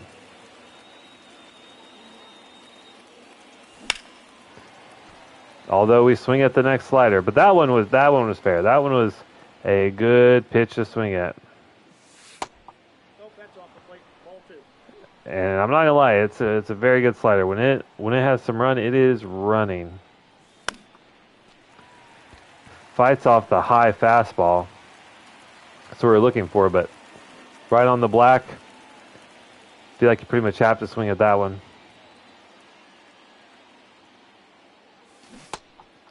Oh, God. The slider is eating. Except for that one. Uh-oh, when we get a wild throw, that's going to be an error, and I think a run scored. Yep, the Solera goes to second, Chapman scores. And the error leaves the A's up 3-0.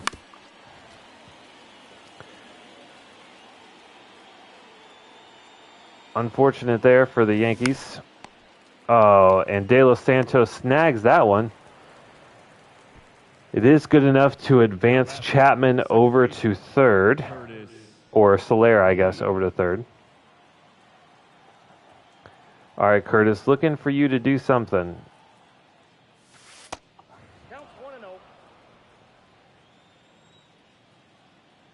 Look for that fastball, time it up, tee it up. Lays off a sinker for a strike on the black.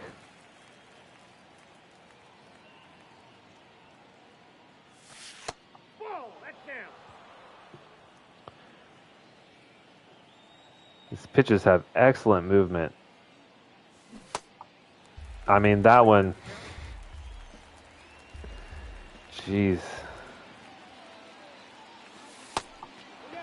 Good eye there. He's worked himself into a full count. Gladly take a walk as well.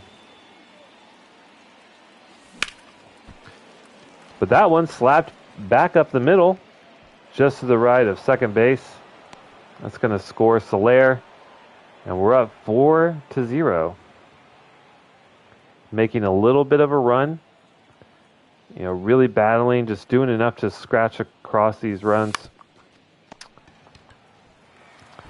And that's going to do it for the 8th. And we get our first look in person at our young stud that we pulled all the way up from the doubles up to the majors, Luther Hanna. Please. Now pitching for the Athletics, number 11, Luther Hanna. Really curious here. Doesn't have a ton of velocity, but just batters, for whatever reason, cannot hit him, apparently. That one hit very weakly. A little dribbler.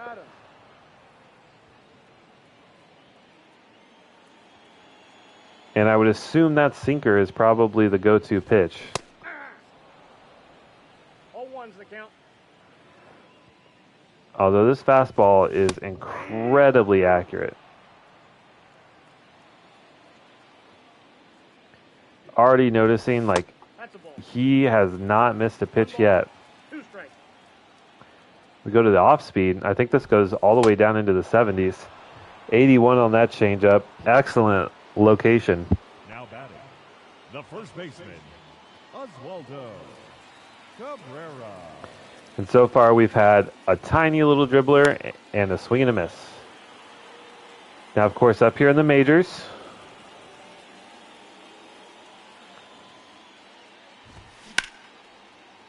you're not going to, I don't think we're going to see as much success, but he was dominating, absolutely dominating at Double A. Now pitching for Something like 70-something strikeouts in 50 innings. 36. It's hard to get much better than that. Now we have Dwayne Underwood. Okay, he doesn't give up home runs. He throws gas, and that looks to be about it. Dwayne Underwood Jr. He just has a really interesting pitch mix. Cutter, sinker, and then changeup, curveball, fastball. Ball 2.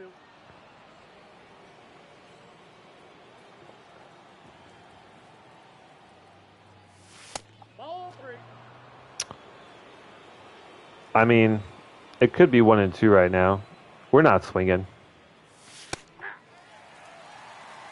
We might even tell him don't swing on this one either. The umpire's been really generous to us. But that one is a strike. Okay. So we just have a really inconsistent umpire. That happens. I mean, good eye there. That pitch could have gone either way. But, I mean, after seeing some of these calls from the umpire, I don't necessarily blame him for taking that. Up next for Oakland, the catcher, Tyler. But we're very quickly, though, after a good first at bat, or at least an okay first at bat, That's a ball. already down to 2 outs. Still do have a 4-run cushion. Not a save situation.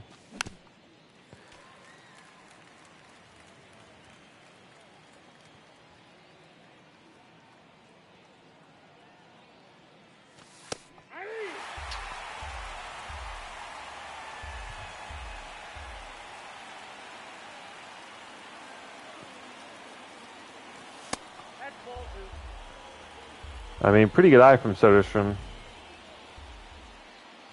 Very well could be a 3-1 count. And the fastball up. Fought that one off, but after seeing so many low pitches, just can't eye up the high fastball. And now we're going to see Luther Hanna stay out on the mound. Has been stellar.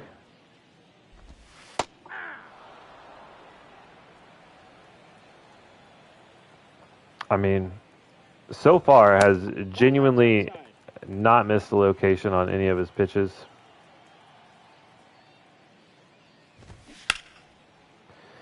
Has hit some pretty hard hit balls, but if you can work through the Yankees lineup without even a base runner, you know, I'm okay with that. Ball two. 2 balls, 2 strikes. And he's still young, and he still has a ceiling.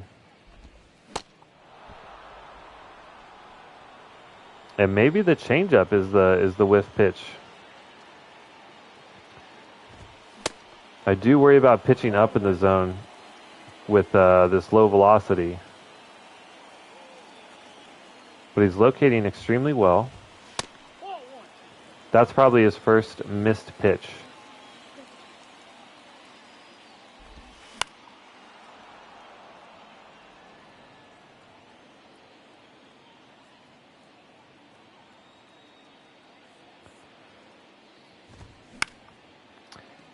All right. Should be out number 2. Nice clean throw from Mauricio to first. Lima Bean with the catch. But now here is the test. Imagine you get pulled up from Double-A baseball,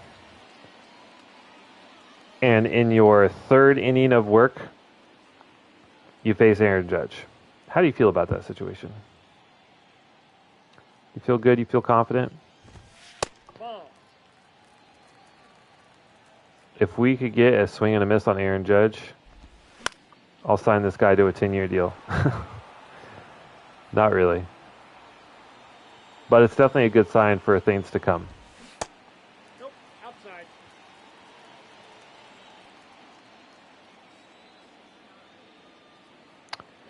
Like I said, don't feel extremely confident pitching up with a fastball only at 91.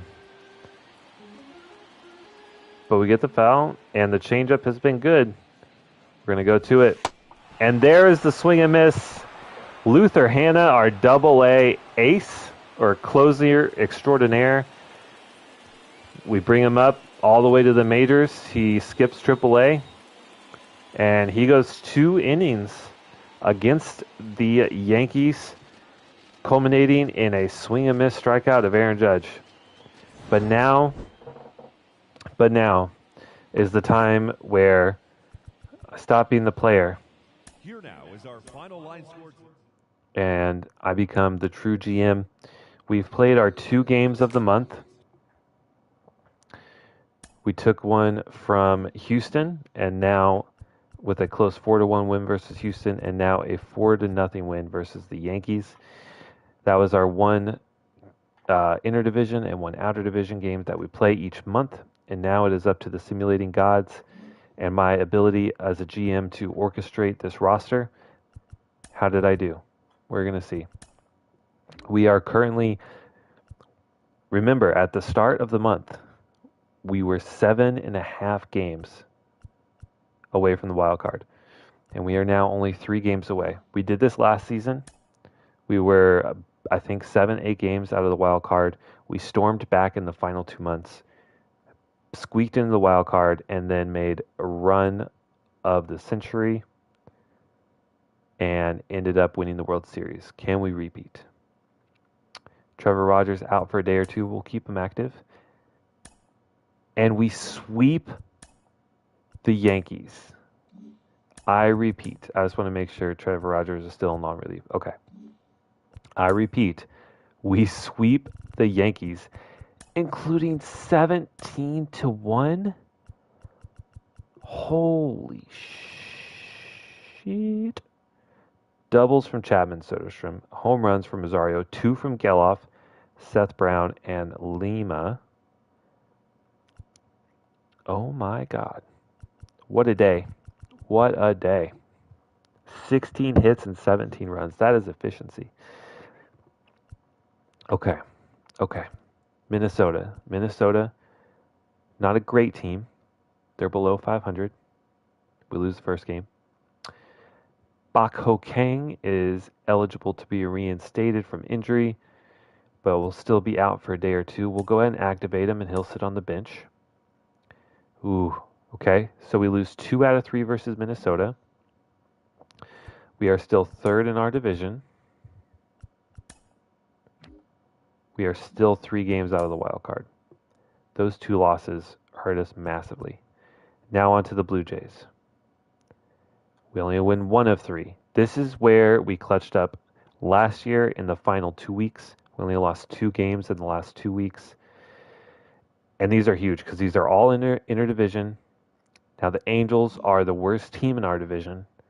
So there's no reason why we shouldn't win every series and probably sweep them at least one. We're now 3.5 games out of the wild card. And this is tough. This is tough.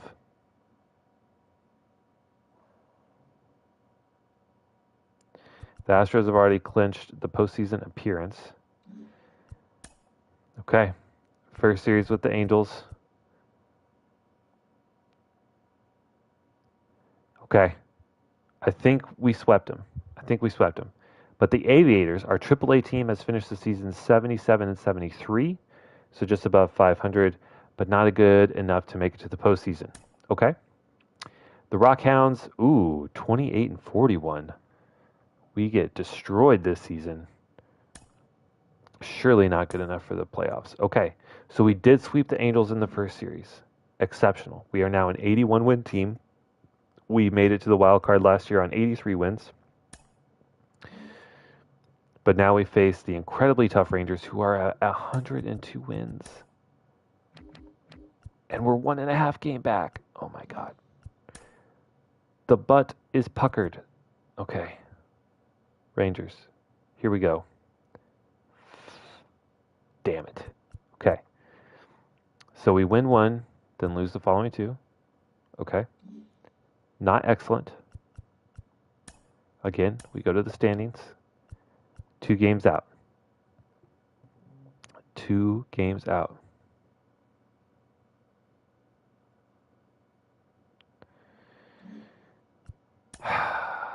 Okay. 4-game series. We pretty much have to have the sweep after losing those 2 games versus Texas. We have to sweep to have a hope at the wild card. Game 1, win. Game 2, loss. Shit.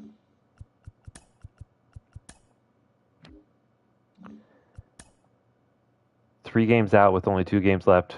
Sorry, ladies and gentlemen. Loss. We finished 83 and 79, exact same record as last year, but this time, not enough to make the postseason. Better luck next year. Absolutely heartbreaking.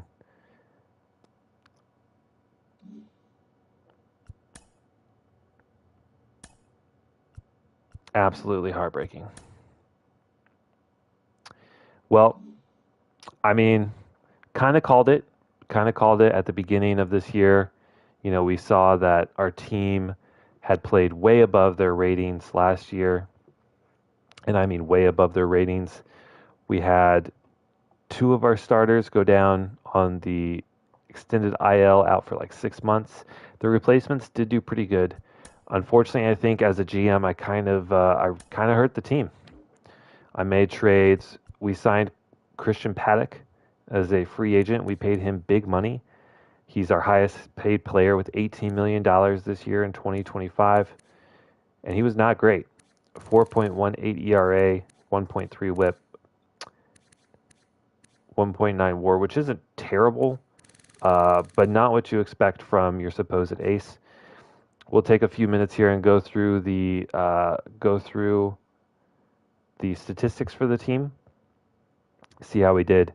We'll see who wins the World Series, and then next episode we'll dive into the postseason. But we also made a trade for Tristan McKenzie.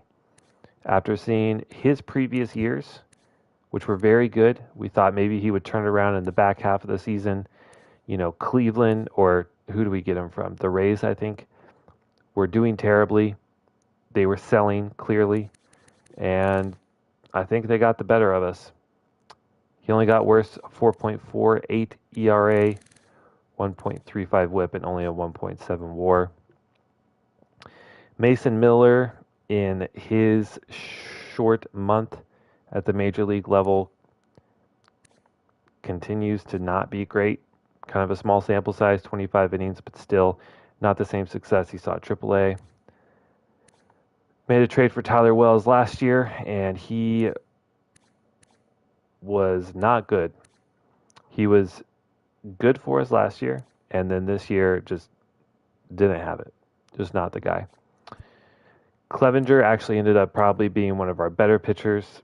We got him on a 2-year deal, 34 years old, improving in some areas, not doing great in others, but he managed to post an under 4 ERA, which, the rest of our pitchers could not.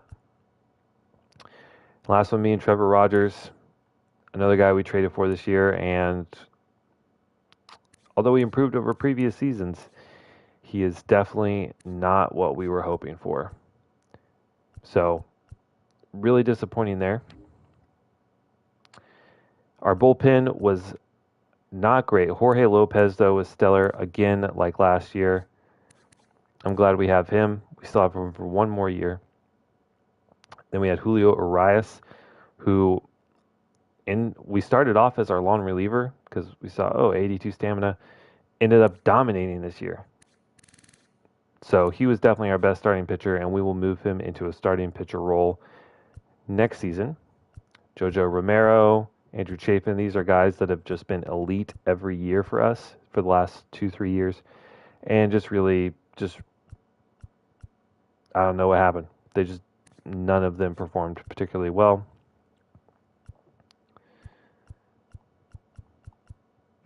Oh man, we don't get to see our AAA numbers. It's unfortunate.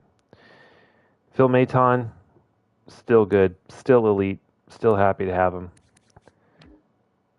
Tyler Soderstrom, pretty good year actually. Much improved over last year, and actually improved over his rookie year, which is the reason why we signed him to this 7-year deal, 2, 4, 6, 7 years. So it's good to see that he made some strides, average over 250, on base over 300, slugging finally over 400, and a WAR of 2.2. So not great, but not terrible. He's definitely improving, and I'm happy with that. Pizzo was our backup catcher. He saw limited action, still managed to get 117 at bats though, and he did okay. In the minors, our two catchers in our minors were minor all-stars, Sussex and Austin Allen. Okay. First baseman Ryan Noda ended up going out for 6 months on the IL. But pretty good year, but definitely fallen off from last year. Only a 238 average. He slumped all around. After coming off a career year where he was probably our second best bat on the entire team, he just didn't have it. Going from a 2.7 WAR all the way down to a 0.9. And getting injured, so he didn't even get to see the rest of the year. Sean Lima stepped in and did okay, but not exceptional. On base below 300. It's hard to look at. Slugging under 4, also hard to look at. So, I don't know. He was exceptional in AAA, but that just did not translate into the minors. Bak Ho Kang was an all-star in the minors, but was injured for quite a long time as well. Geloff, not happy with him. After having 2 amazing years and getting a similar contract to Soderstrom, 6-year deal, he slumped, and he slumped hard. But not in power. He hit almost 40 home runs. But as you see, he struck out 22 more times than the last 2 years. So on base was way down. Average was way down. Power was good. Happy to have that power. Happy to have those home runs. but you need guys who can keep working through a lineup, and he kind of fell short. But still a WAR over 5, so definitely one of our better players, and certainly our young star of the team. Curtis Mead went back and forth between AAA and the majors, did okay. We saw some growth from our young guys down here, Vegeta, Max Muncy. And then third base, Chapman, after having a resurgent year last year, continued that trend. Actually, sneakily improving over the last year. Average of 275, on base over 360, and slugging 459. A WAR of 6.1, so we're happy to have Chappie here. He's got 2 more years. We'll probably sign him until he retires, hopefully. And Mauricio, who played short, a 234 average I wish they would show the splits versus right and left-handed pitchers. But with minus 10 contact to lefties, you can only imagine that he was probably batting in the low 100s against lefties. He is a switch hitter, so that could be why. But was just bad. And has regressed every year. We got him in this rookie year. He was great for us, and then has just slowly declined. So shortstop might be a position of need for us in the free agency. We'll see.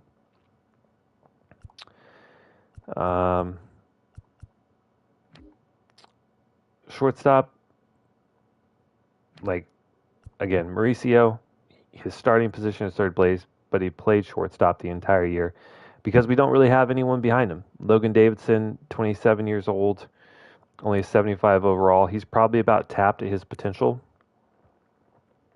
and he didn't do great. Only 84 at-bats, but nothing special. Jacob Wilson did okay. Oh, we don't get to see AAA stats. Never mind. And Daryl Hernandez, I think he did okay, but again, he's probably close to his ceiling as well. Jacob Wilson could be the next guy. We could bring him up to the majors. Maybe he bats against lefties, but I'm just not sure about that. We do have some young guys down here. Angelace has some potential here. Good contact skills, good on base skills, still very young. Same with Newton St. Aud. But he's not going to be in the majors till his contact ratings go way up. So, got to work on that, brother. All right, so we brought in Jorge Soler as our DH. We got him for 2 years, only $3.6 million. People didn't want him, and after coming off a career year where he hit 29 homers, he hit 28 for us. His average was way down, kind of fell back to earth, but his on base was good, and his slug was still pretty good. OPS over 700, so one of his better years in his career, but not as good as last year. Seth Brown, like I said, massive improvements versus lefties. As you see, plus 11 and plus 14 versus lefty contact and power. Had a career year. His highest average of his career, his highest on base of his career, and his third highest slug of his career, but very close to second highest. 27 home runs, 25 doubles, 4 triples,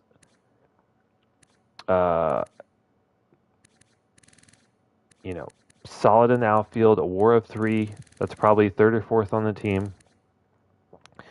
He's an everyday guy for us, and we're probably gonna have to re-sign him, and we're gonna look to give him a pretty good deal. He deserves it. Martin Meza, second year in the minors, went from AAA his first year down to AA in the second. Good to see his on-base skills improving, discipline up by 6, power versus lefties up by 6. He's still good defensively. He's still good on the bases. He's got to be able to get on base. Unfortunately, we don't get those stats because the minor league season is over. But it's good to see him improve. And he's still only 19 years old. So, okay. But, maybe depending on how he does, maybe we see him in the majors next year, but doubtful. J.J. Bleday had a stellar minor league run and came up, had 48 at-bats and didn't do great. Mike Estrada, kind of same thing. Hit well in the minors, was an all-star, and came up and didn't do anything. And then Dylan Carlson, he was one of those guys, as you see there, torn MCL out 5 to 6 months. And he was having a really good year. 289 average, 350 on base, and a slug of 459. So OPS over 800. Definitely a career high by a large margin. Almost broke his career home runs. Was certainly on pace for that. And a 3.3 WAR. If he would have finished the season, I would have felt really good about that. He's also going to be a free agent this year, so we're definitely going to look to sign him, and looking forward to seeing him next year. Saw some improvement down in the minors from some of our young guys. Unfortunately, Denzel Clark, his potential goes down to a C. Henry Bolt, Pedro Pineda, they're young guys. You never know what can happen, but nothing exciting. One of our bigger trades that actually did work out for us here was Ahmed Rosario. You can slot him in anywhere. He's great on defense. He puts the ball in play. He gets walks. 15 homers, a career high, over 300 average, on base 378 and 500 slug. 884 OPS is amazing. Only a WAR of 2.9, which I don't quite understand. You would think that'd be higher, maybe just because he didn't have a ton of home runs. I don't know. But we have him for a long time. We still have him under contract for 5 years, and I'm excited to have him back. Trent Grisham, an off year. He might be a trade piece in the off season just because we just haven't seen him make that jump. He was in and out of the starting lineup. And, you look at his hit tool, you look at his discipline, his clutch rating, all that, and you think, this guy should be hitting at least 250, right? He doesn't have the best contact numbers, but, he's got some power, and he only hits 9 home runs in 322 at-bats. Yeah. Not exceptional. So we'll see. Some of our young guys, Lawrence Butler, I know he had a good year in the minors. Again, we can't see the stats, but he had 20-something home runs down at AAA. So he might be making the jump to the majors next year. We'll see, but we'll look at the statistics for the entire team. Actually, I want to see, do we have...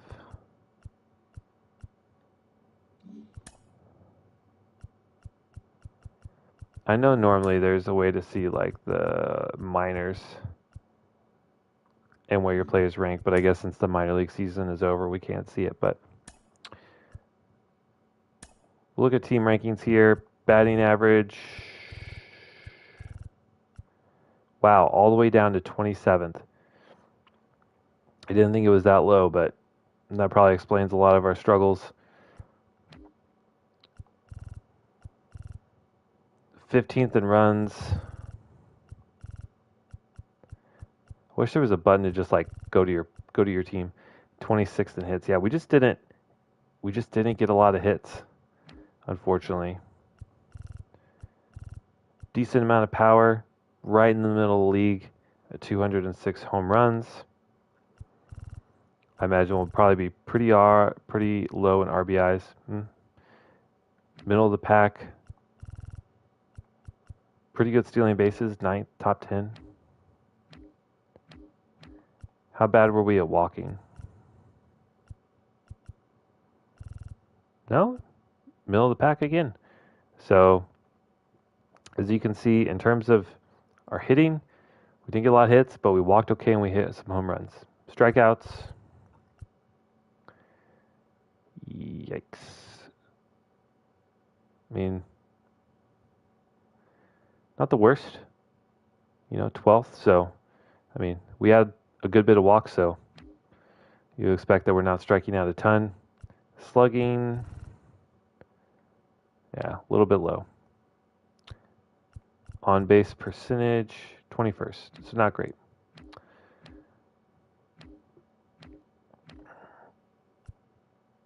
Defensively, error-wise, we were 7th. I feel good about that. All right, let's look at some pitching stats. ERA, we were actually 7th. This is shocking. I didn't think that we were going to be that good. What was the worst? Wow. Wow. Okay. I thought we had it bad, but apparently not that bad. Tied for first in blown saves, though. Holy cow. Phil Maton had 4 of those. Very uncharacteristic. In his first year, he had like 40-something saves, and he had blew like 1. I mean, we didn't allow a lot of hits. Didn't allow a lot of runs.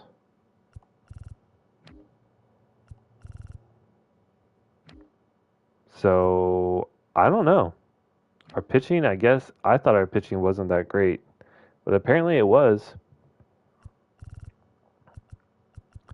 Ooh, that's interesting. So we didn't walk people. We didn't give up home runs. But we did not strike anyone out. 28th in the league in strikeouts. Very curious. Okay. So I guess people just hit the ball against us. Okay. And then I don't think we had any awards for the year, but we'll go through that. Aaron Judge gets MVP with 50 homers. Cy Young goes to old man Jacob deGrom, who doesn't get injured in the game.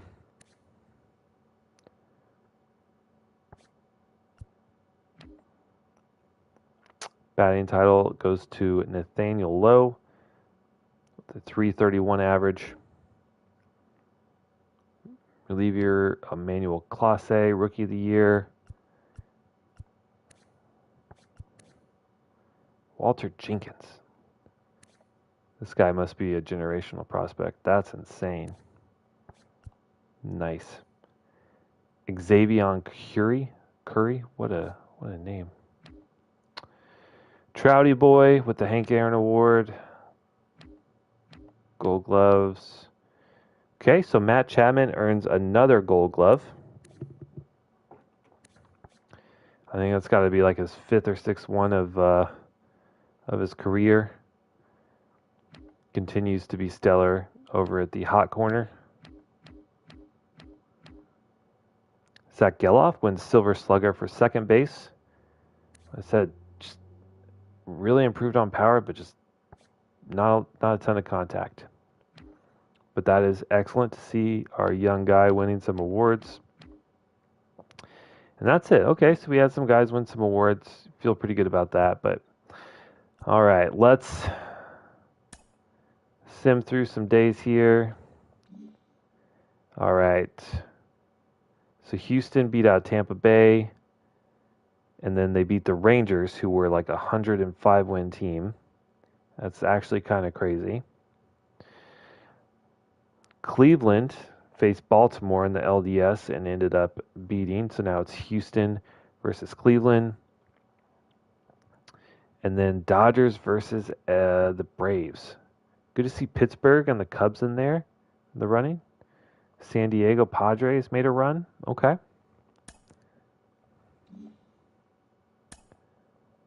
Sim for another week or two. Wow, Cleveland sweeps Houston. And the Dodgers win in Game 7 versus Atlanta. Cleveland Guardians versus the LA Dodgers. Dodgers up 2 games. Dodgers up 3 games. Dodgers sweep the Guardians in the 2025 World Series.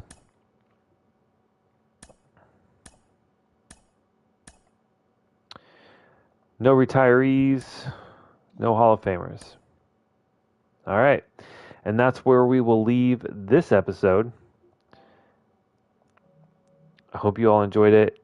It's disappointing to go from World Series champions to not even making the wild card. But, you know, like I said, we made the run of destiny and last year, and it's hard to replicate that. That was like a once in a lifetime opportunity. We made the most of it. I'm glad we got a ring on our fingers. But as a GM, we're looking to see what we can do to put us back on top. But thank you so much for watching. I appreciate your time, and I'll see you on the next one. Bye.